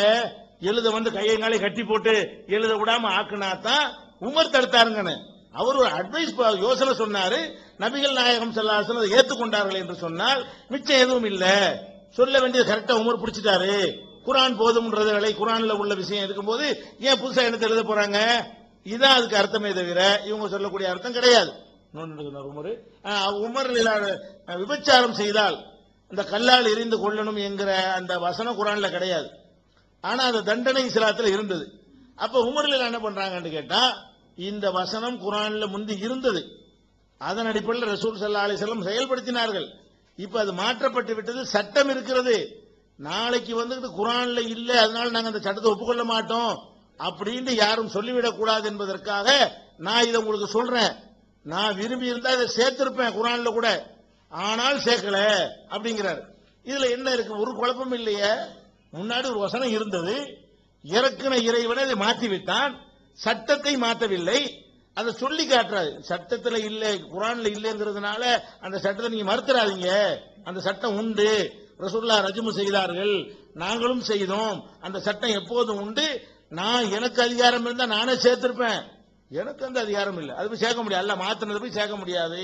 குர்ஆனுடைய செக்யூரிட்டியை தான் சொல்லுதே தவிர குர்ஆனுடைய பாதுகாப்பு இன்மையை சொல்லவில்லை. They are quoting another hadith from hadith wherein Prophet Muhammad sallallahu alaihi wasallam is in the deathbed and Umar radhiyallahu anhu comes to Prophet Muhammad sallallahu alaihi wasallam and they claim that Umar radhiyallahu anhu did not allow Prophet Muhammad to speak out what he was about to say. That hadith, if you read carefully, it narrates that Prophet Muhammad sallallahu alaihi wasallam told Umar to get the pen and the book to write. He said that I shall give few commandments. He called for a khatib and he said, I shall give few commandments with which if you follow, you will never go astray. When Prophet Muhammad sallallahu alaihi wasallam told this, Umar radhiyallahu anhu felt that Prophet Muhammad sallallahu alaihi wasallam is in his deathbed and he is feeling that he is in fact dying. So Umar radhiyallahu anhu decided that why do we trouble a person who is already in the deathbed?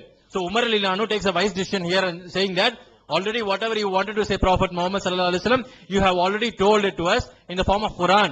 So why do you want us to want to give another writing? So then Prophet Muhammad sallallahu alaihi wasallam takes this point, he grasps this point and he recognizes, saying that okay, whatever Umar said is what he wanted to convey. So Prophet Muhammad sallallahu alaihi wasallam was very confident that this ummah, this community of this Muslims will not go astray until they hold the Quran. So when this message is reached, when this message has been responded by Umar radhiyallahu anhu, Prophet Muhammad is happy and he did not want to write anything. Similarly, they also quote that Umar radhiyallahu anhu removed the verse stoning. Umar radhiyallahu anhu wanted to add the stoning punishment in the Quran. For a person who committed adultery, Umar radhiyallahu anhu wanted to add this in the Quran. Now, initially, when Prophet Muhammad sallallahu alaihi wasallam was living, this verse was a part of Quran. Now, after few times, this law is not changed. Only thing is changed is that this was not considered as part of the Quran during the life of Prophet Muhammad sallallahu alaihi wasallam. But Umar radhiyallahu anhu wanted to reiterate that though it is not in the part of Quran, though it is not mentioned in the part of Quran, don't deny this law. You will have to accept this law because it is recorded in the hadith. So you will have to follow based on this. So there is no change in that. Even if I wish, I wanted to add, but I will not add because Quran is preserved. This clearly says that Quran is preserved, unlike you have human interpolations. உன்னத பாட்டு என்ற அத்தியாயத்தை பற்றி பேசினார்கள். You spoke about the Song of Songs. அது ஆபாசம் இல்லை என்பதை நாங்கள் அழுத்தம் திருத்தமாக நிரூபித்திருக்கின்றோம். We already proved that it has got no obscenity and adultery. ஓட்டைக்குள் கையை விடுவதையும் whatever you are thrusting into the hole, அங்கே வெள்ளை போல மடிந்ததாகவும் இவர்கள் குற்றச்சாட்டு வைத்தார்கள். Whatever the mirror, the white substance flowed in that you accused of. ஆனால் அதற்கு பிறகு அந்த பெண்மணி கதவை திறந்தாள் என்ற வசனத்தை நாங்கள் எடுத்து காட்டியிருக்கின்றோம். We already showed that it was only the door of a house that the woman opened. இதிலிருந்து இவர்கள் பொய்யான குற்றச்சாட்டை வைத்துள்ளார்கள் என்பது வெட்ட வெளிச்சமாகிவிட்டது. This itself proves that you have only blamed on us. இதற்கு அவர்களால் பதிலளிக்க முடியுமா? Can you please answer this? இதுக்கு பதில் அளிச்சாச்சு. அவங்க சொல்ற தப்பான மொழிபெயர்ப்பு ஆங்கிலத்தில் வெறும் ஹோல் தான் இருக்கிறது, டோர்லாம் பின்னாடி சேர்த்திருக்கிறாங்க, அந்த வழக்கம் சொல்லியாச்சு. அதுலயே we have already answered that. In English translation you will find only the word hole and no door in that, and even in the root manuscripts also we show them that it is not available. அத்தியாயம் 4வது அத்தியாயம் 171வது வசனத்திலே அல்லாஹ் கூறி காட்டுகின்றார். If you read chapter 4 120 verse 121, Allah says, 3 என்று சொல்லாதீர்கள், don't say Trinity. 3 என்று சொல்லாதீர்கள், don't say Trinity, don't say 3. இப்படி சொல்லிவிட்டு அல்லாஹ்வே பல இடங்களில் 3 என்ற வார்த்தையை பயன்படுத்தி இருக்கின்றார். After saying this, Allah himself has used this word 3 in several places in the Quran. 3 என்பதை அங்கீகரித்துள்ள அல்லாஹ்வே எங்களுடைய இந்த ஏகத்துவத்தை, அவருடைய ஏகத்துவத்தை தரைமட்டமாக்கி 3ஐ ஒப்புக்கொண்டுள்ளார் என்பதற்கு உங்களுடைய குர்ஆனிலிருந்தே நாங்கள் ஆதாரத்தை காட்டி இருக்கின்றோம். We have showed from your own Quran that Allah has, when he has denied the 3, he himself has accepted the 3 by destroying the oneness of God. இனிமேலாவது 3ஐ ஏற்றுக்கொள்வீர்கள் என்று நாங்கள் நம்புகின்றோம். We hope that at least after this debate you will accept the Trinity. இதற்கு உங்களால் கியாம நாள் வரை பதில் சொல்லவே இயலாது. ஏனால் நாங்கள் நேரடியாக கண்ணுக்கு முன்பாக 3 என்ற ஆதாரத்தை எடுத்து காண்பித்திருக்கின்றோம். You will not be able to answer this even till the day of judgment, because we have shown that the word 3 is occurring in the Quran. அதோடு மட்டுமல்லாமல் குர்ஆனில் 3வது அத்தியாயம் இருக்கின்றது. And not only this, in the Quran you also find the chapter 3. 33வது அத்தியாயம் இருக்கின்றது. 33 verse is also there. 63வது அத்தியாயம் இருக்கின்றது. 63 verse is also there. Chapter is also there. இன்னும் 3 என்று வரக்கூடிய अनेक வசனங்கள் இருக்கின்றன சகோதரர்களே. And there are a chain of chapters which has got 3. இதுதான் குர்ஆனில் உள்ள கண்ணுக்கு தெரியக்கூடிய முரண்பாடு என்பதை நாங்கள் நிரூபிவிட்டோம். This is what the contradiction you see with your own eyes. This is what we have proved. இதை விட வேற உங்களுக்கு ஆதாரம் வேண்டுமா சகோதரர்களே? Do you need any other authentication authority after this? இதற்கு பதில் சொல்ல முடியுமா? Could you please answer this? கடவுளை 3ன்னு சொல்லாதீங்கன்னா 3 ரொட்டி சாப்பிட்டா 3 சொல்லக்கூடாதா? 3 பிள்ளைன்னா 3 பிள்ளை சொல்லக்கூடாது. அதையே அங்க சொல்றேன். கடவுளை 3ன்னு சொல்லாதீங்க. அல்லாஹ் ஒரு கடவுள், இயேசு ஒரு கடவுள். அந்த காலத்துல மேரியை சொல்லியிருந்தாங்க, பரிசுத்த இப்ப கிடையாது. மேரி ஒரு கடவுள். இப்படி 3 கடவுள்னு சொல்லாதீங்கன்னு அல்லாஹ் சொன்னா 3 இருக்கக்கூடாது குர்ஆன்ல. 3 ஒத்துக்கிட்டீங்க, 3வது வசனம் இருக்குல்ல, 3வது சூரா இருக்குல்ல, இப்ப 3 கடவுள் ஒத்துக்கிறீங்கிறாங்க. இவ்வளவு பெரிய அறியாமை அது. Allah says clearly that don't say 3 gods. Don't believe in 3 gods. Now, when Allah says that don't say 3, they are taking all the verse number 3, surah number 3 and saying that, okay, when Allah himself told that don't say 3, why are you having the surah 3? Why are you having the surah 63? This is an absurd question and there is no need to answer this one. ஹஜ்ரத் முஹம்மது அவர்கள் Hazrat Muhammad மாதுளம்பழம் என்ற வார்த்தையை பயன்படுத்தி ஆபாசமாக பேசியுள்ளார் என்று he has used pomegranates in the hadith by saying that he has used the obscene word. நாங்கள் பகிரங்கமாக குற்றச்சாட்டு வைக்கின்றோம். We are accusing that as a strong one. அதற்கு பயங்கரமாக திணறி பதிலளிக்க முடியாமல் அந்த வாதத்திலே ஓடிவிட்டீர்கள். You didn't answer that and then you fled away from the debate. இப்பொழுதாவது பதில் சொல்லுங்கள் பார்ப்போம். Could you please answer that now? இது கொஞ்சம் விவரமாக நீங்க எல்லாம் கவனிக்க வேண்டிய ஒரு விஷயம். இது பதில் சொல்ல வேண்டிய ஒரு விஷயம்தான். அதாவது புகாரியில ஒரு ஹதீஸ் இருக்கிறது, முஸ்லிம்ல அந்த ஹதீஸ் இருக்கிறது. இந்த வாசகத்தை கவனிங்க, ரொம்ப நேரம் அந்த நிக்கும், உங்களுக்கு ஸ்கிரீன்ல இருக்கும். அதுல உள்ளதுக்கும் இதுல உள்ளதுக்கும் எந்த ஒரு வித்தியாசமும் இருக்காது. பாத்தீங்கன்னா ஒரு எழுத்தோ ஒரு புள்ளியோ ஒரு சொல்லோ டிஃபரெண்டா இருக்காது. இதே மாதிரி தான் அது இருக்கு. வாசிச்சாலும் அதான் உங்களுக்கு பாக்குறதுக்காக சொல்றேன். மேல உள்ளது புகாரியில் உள்ள ஒரு வாசகம், கீழே உள்ளது முஸ்லிம்ங்கிற நூல்ல உள்ள ஒரு வாசகம். இதுல இந்த மொழிபெயர்த்தவர்கள் ஒரு பெரிய பிழை செய்திருக்கிறார்கள். என்னன்னு கேட்டா, புகாரியை மொழிபெயர்த்தவர்களும் அந்த ரஹ்மத் டெஸ்ட் என்ற நிறுவனத்தார் தான், முஸ்லிம் என்பதை மொழிபெயர்த்தவர்களும் அந்த நிறுவனம் தான். இப்ப அந்த வாசகத்தை புகாரியில் இருக்கும் பொழுது ஒழுங்கா மொழிபெயர்த்து விட்டு அதே வாசகத்துக்கு முஸ்லீம்ல உள்ள அரபி வாசகத்தை நீங்க பாத்துட்டீங்க.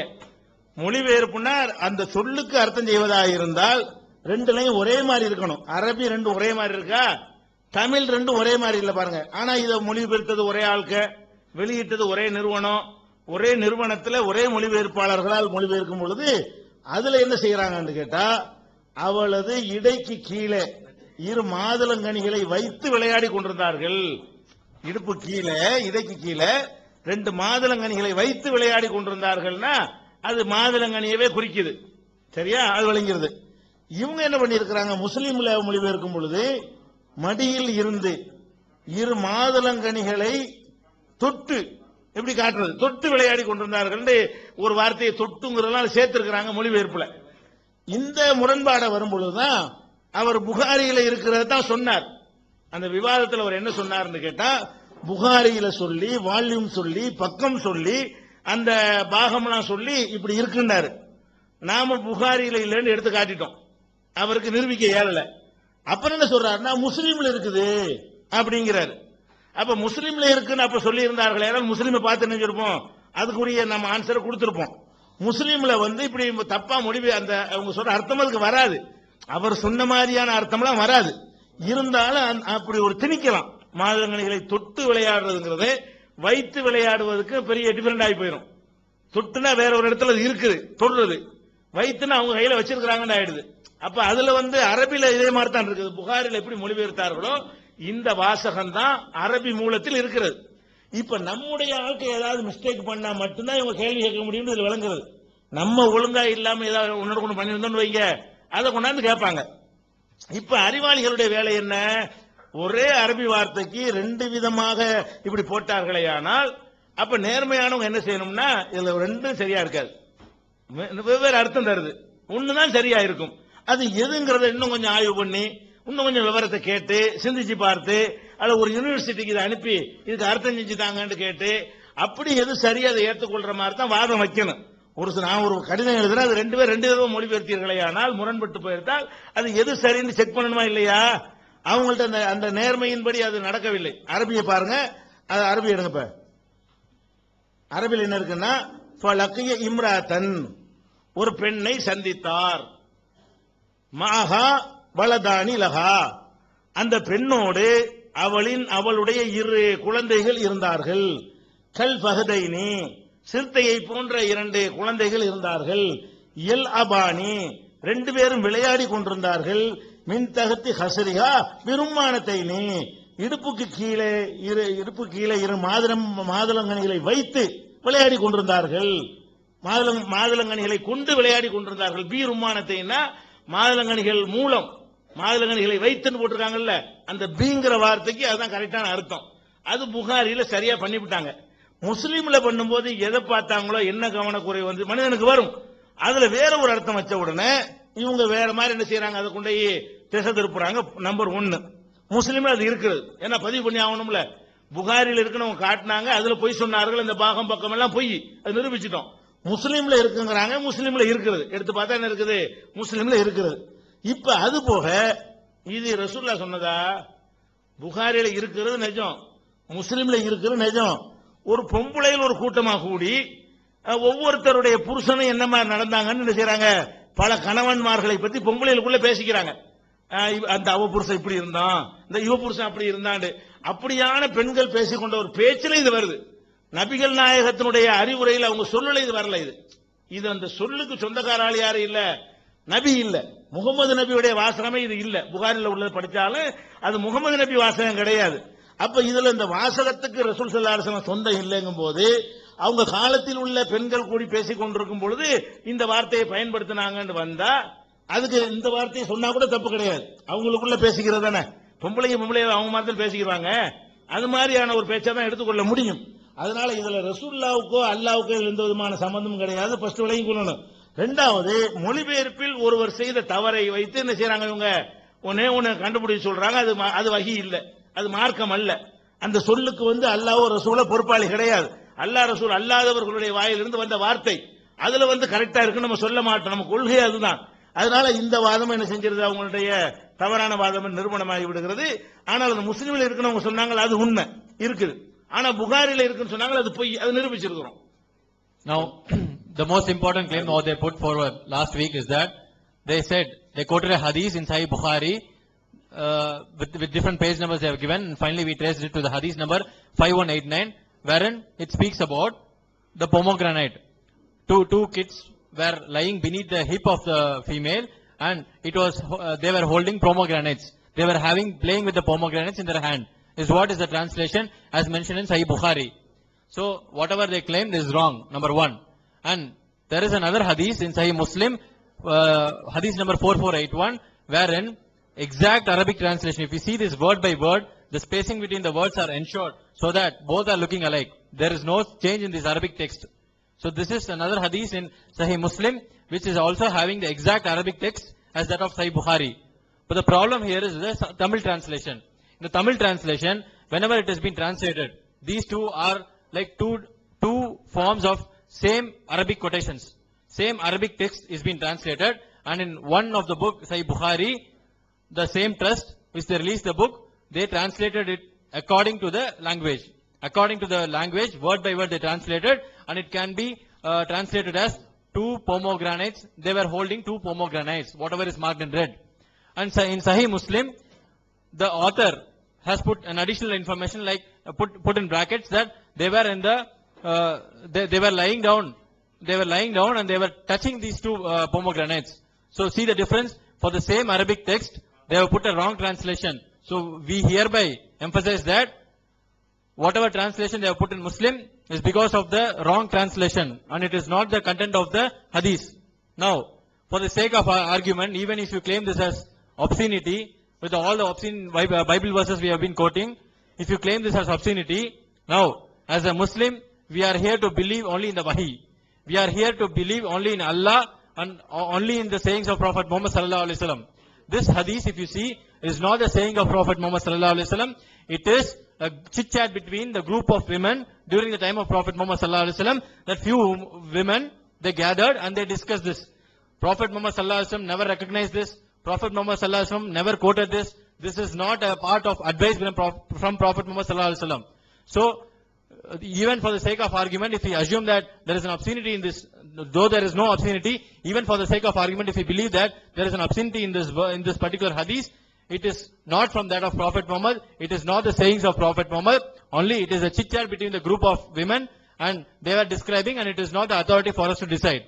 So we are here emphasizing that whatever Bukhari hadith we quoted, there is no wrong in that. And finally they quoted this Sahih Muslim hadith, which they quoted in the towards the end, and later when we verified that the Arabic texts are same, and only there is a problem with the translation, which is not a problem with the sayings of Prophet Muhammad. 14 நூற்றாண்டுகள் கடந்த பிறகு கூட குர்ஆன்ல இருந்து ஒரு பொய் ஒரு முரணு ஒன்னு காட்ட முடியவில்லை. காட்டுவதெல்லாம் எந்த தரத்தில் இருந்தது என்பதை உங்களுக்கு நாம நிரூபிச்சிட்டோம். இவ்வளவு காலம் கடந்த பிறகு கூட அதுல தவறு செய்து நமக்கு தலைகுனிவை ஏற்படுத்தி அவங்களுக்கு ஏற்படுத்தியல. வேதம்ங்கிறதுல எடுத்து போடுறோம், சொல்லாதீங்கங்கறாங்க. வேதத்தை நிறைய சொல்லுங்கன்னு சொல்லணும். இது சொல்லாதீங்க, எப்ப விட போறீங்க, எப்ப அதை விட்டு வர போறீங்கன்னு கேக்குறாங்க. அப்ப வேதம் என்று சொல்வது சொல்லத்தக்கதாக இல்லாம ஒரு பக்கம் நீங்க பாத்தீங்க. நீங்க எவ்வளவு நாள் எடுத்து போடுங்க, ரெடியா இருக்கிறோம் என்று சொல்லக்கூடிய நிலையும் பார்க்கிறோம். அப்ப இதுவே எதை காட்டுகிறதுனா 14 நூற்றாண்டாக இது நிலைத்திருக்கிறது. எப்படி நிலைத்திருக்கிறது? எதனாலும் அசைத்து பார்க்க முடியாத வகையில குர்ஆன் நிலைத்திருப்பதே அது இறைவேதம் என்பதற்கு பெரிய சான்றாக இருக்கிறது என்று கூறி நிறைவு செய்கிறோம். இறுதியாக கலீல் ரசூல் அவர்கள் இந்த ஒப்பந்தத்தில் எதனால பின்வாங்கினாங்க, என்ன மேட்ரு, அதெல்லாம் உங்களுக்கு தொடர்ச்சியா விளக்குவார். Dear brothers, for 14 centuries, the Christian missionaries have been trying hard just to prove that Quran is not God's word. With all the effort, with all the money they spent, they were not even able to prove that Quran is not God's word. We have ample of evidences in Quran to prove that it is a divine revelation. But in contrary, if you see the previous week's debate, in the previous week's debate, when they came as the saviors of Bible, when they came to prove that Bible is the divine revelation of God, they failed to prove. They failed to show even one single verse from the Bible, and they were hesitant. When we were reading out from the so-called book of God, when we were reading it from the Bible, they were hesitant, and they were telling us not to read from the pornography book. No, they accepted Bible as pornography book. They told us, please don't read from this pornography book. They are not even able to take up the verses what we read from Bible. Then how come they claim that it is God's word? So with no second thought, we affirm that Quran can never be shaken. For 14 centuries, they have been trying hard to shake the foundation of Quran, and it is standing out of other books, other so-called sacred books, and Quran is standing outside and proving that it is a divine revelation, and inshallah it will be prevailing as the same until Qiyamah. அஸ்ஸலாமு அலைக்கும். சகோதரர்களே, இன்றைய நிகழ்ச்சியில் எதிரணியினர் வராமல் ஓடிவிட்டார்கள். அவர் ஓடிவிட்டு இப்போது ஓடுவதற்கு காரணம் சொல்லிக் கொண்டிருக்கிறார்கள். The opposite team has run away from the debate today, and after running away, they are finding some lame excuses for running away. Now we are going to expose the double standards. Now, before going into what happened today, இன்னைக்கு என்ன நடந்ததுங்கிறத சொல்றதுக்கு முன்னால ஒப்பந்தத்தின்படி என்ன அப்படிங்கறத சொல்றோம். ஒப்பந்தத்துல இந்த லைவா டெலிகாஸ்ட் பண்றத பத்தி நம்ம எழுத்துல ஒண்ணுமே போடல. எழுத்துல லைவா டெலிகாஸ்ட் பண்ணணும் என்றும் சொல்லவில்லை, பண்ணக்கூடாது என்றும் சொல்லவில்லை. ஆனால் லைவ் டெலிகாஸ்ட் பண்ணலாம்ங்கிறது ரெண்டு பேரும் ஏற்றுக்கொண்டது. அதன் அடிப்படையிலே தான் அவர்களுடைய வெப்சைட்டிலேயே கூட இதை போட்டிருந்தாங்க. அதுல பாத்தீங்கன்னா கிளீனா போட்டிருக்கோம், கர்த்தருக்கு சித்தமானால் நம்ம இன்ஷா அல்லாஹ்னு சொல்ற மாதிரி அவங்க சொல்லுவாங்க. இந்த மாதம் ஜனவரி மாதம் 2012 21, 22 மற்றும் 28, 29 ஆகிய தேதிகளில் இஸ்லாமியருடன் சென்னையில் நடக்கவிருக்கும் விவாதம் இந்த வெப்சைட்ல நேரடியாக ஒளிபரப்பு செய்யப்படும் என்பதை மகிழ்வுடன் தெரிவித்துக் கொள்கிறோம் அப்படின்னு சொல்லிட்டு அவங்க வெப்சைட்ல போட்டாங்க. Dear brothers, we would like to expose their double standard. Actually, they were speaking double standard. We want to expose their double standards when it comes to the matter of agreement that was happened between TNTJ and SAN. The agreement was, there was no denial for the live telecast to happen in all the debates. It was an agreement. In the agreement, it was not mentioned. So whatever is not mentioned is, we know that it is accepted. And verbally we have accepted that there will be a telecast, and that's the reason that in the first day debate also they accepted it. But in the agreement, if you see here, they mention as that in the name of Jesus, whatever they put, that in this month, January 2012, 21st, 22nd, and 28, 29, in these dates, there will be a debate with Islamic brothers in Chennai, and it will be live telecasted in www.iemtindia.com. And they said that we are going to telecast it, and we are happily agreeing this, and we are going to live webcast it. அது மாத்திரம் இல்லாம அவங்க சொன்ன மாதிரியே telecast பண்ணாங்க லைவா. எந்த அளவுக்குன்னு சொன்னா அவங்களுக்கு லைவா டெலிகாஸ்ட் பண்றதுக்கு டெக்னிக்கல் தெரியல, டெக்னிக்கல் டீடைல்ஸ் தெரியல. அவங்க ஸ்டார்டிங்ல அவங்களுடைய வெப்சைட்ல லைவா டெலிகாஸ்ட் ஆகல. நம்ம வெப்சைட்டை ஓபன் பண்ணி நம்மளுடைய வெப்சைட் அட்ரஸ் வாங்கி மேடையில பக்கத்துல உட்கார்ந்து அவங்க ஓபன் பண்ணி பாத்துக்கிட்டு இருந்தாங்க. நம்ம பக்கத்துல தான் உட்கார்ந்து இருந்தா உங்களுக்கு தெரியும். போன ஸ்டேஜ்ல பாத்தீங்கன்னா ரெண்டு பேரும் sitting next to அட்ஜஸ்டன்ட் to each other, பக்கத்துல உட்கார்ந்து இருந்தோம். நம்ம பாக்குறத பார்த்துட்டு இந்த அட்ரஸ் கொஞ்சம் கொடுங்கன்னு ரைட்டிங்ல எழுதி வாங்கி அதை ஓபன் பண்ணி அவங்க பார்த்தாங்க. அதுக்கப்புறம் நம்ம வெப் மாஸ்டர் அப்பாஸ்ட இந்த டெக்னிக்கல் டீடைல்ஸ் கொஞ்சம் கேட்டுக்கிட்டு அதுக்கப்புறம் தான் அவங்க வந்து லைவா டெலிகாஸ்ட் பண்ண ஆரம்பிச்சாங்க. அப்ப அவங்களும் டெலிகாஸ்ட் பண்ணாங்க. நம்ம டெலிகாஸ்ட் பண்ணதே அவங்களும் ஓபன் பண்ணி பார்த்தாங்க. Not only that, see their double standards again. They said that they wanted to telecast it. That's the reason in the first debate, they were searching people to get the help of it. They even were taking the help from one of our TNTJ brothers, Abbas, Webmaster Abbas. They were asking him about how to telecast it, live webcast it. And we know that in the first debate, they were sitting in the adjacent seats, and they saw that we were watching the online webcast on our onlinepj.com. So after seeing that, they were also so curious about it, and they wanted to live webcast it. So they were taking the help from Webmaster Abbas. அதுக்கு இது வந்து அவங்க வந்து implicit approval கொடுத்துட்டாங்க, மறைமுகமாகவே அவங்க வந்து இதை ஏத்துக்கிட்டாங்கன்னு தான் ஆயிருச்சு. இப்போ வந்து லைவ் டெலிகாஸ்ட் வந்து நாங்க அக்ரிமெண்ட்ல இல்ல அப்படின்னு அவங்க சொல்ல முடியாது. So it happened in the first debate that when they were trying to take the help of the brother to live webcast it, so it is so implicit, and they thought that it's an implicit approval, and it is unanimously agreed between both the parties. So that's why they were trying to do it. அதுக்கப்புறம் நேத்து காலையில police commissioner ஆபீஸ்ல இருந்து தடை உத்தரவு வந்திருக்குன்னு சொல்லிட்டு தகவல் சொன்னாங்க. அந்த தடை உத்தரவு வாங்கின பிறகு போன்ல பேசிக்கிறோம். எப்படி பேசுறோம், நம்ம அவங்கள்ட்ட சொல்றோம் எப்படியும் இந்த டிபேட் நடந்தே ஆக வேண்டும், அதனால நம்ம போலீஸ் ஆபீசர்கிட்ட போய் இந்த ஆர்டர் தர்ற ஆபீசர்கிட்ட நாங்களும் ஒரு ஆள் அனுப்புறோம். வில் ட்ரை டு நாங்க 2 பேரும் அவங்கள்ட்ட ஆர்கியூ பண்ணுவோம். ஆர்கியூ பண்ணி எப்படியாவது ஒப்புதல் வாங்க பார்ப்போம். ஒப்புதல் தர முடியாது என்று மறுத்துவிட்டால் நம்ம எங்கேயாவது நடத்தணும். வேற எங்கேயாவது மண்டபம் முடித்து நடத்துவதாக இருந்தால் அது சிரமமா போகும் அப்படின்னு நம்ம சொல்லும் போது அவங்க குறுக்கிட்டு சொன்னாங்க, ஒரு லாட்ஜில் ரூம் எடுத்து ஏதாவது டிபேட் பண்ணலாம் அப்படின்னாங்க. அப்ப நம்ம சொன்னோம், லாட்ஜில் போய் உட்கார்ந்து டிபேட் பண்ணாலும் அது ஒரு பப்ளிக் பிளேஸ், போலீஸ் வந்து அங்கேயும் டிஸ்டர்ப் பண்ணுவாங்க. ஆனா நம்ம பிரைவேட் பிளேஸ்ல வச்சுக்கிட்டா அவங்க ஒன்னும் செய்ய முடியாது போலீஸால. ஆனா நம்ம ஆபீஸ்லயே வச்சுக்கலாம்.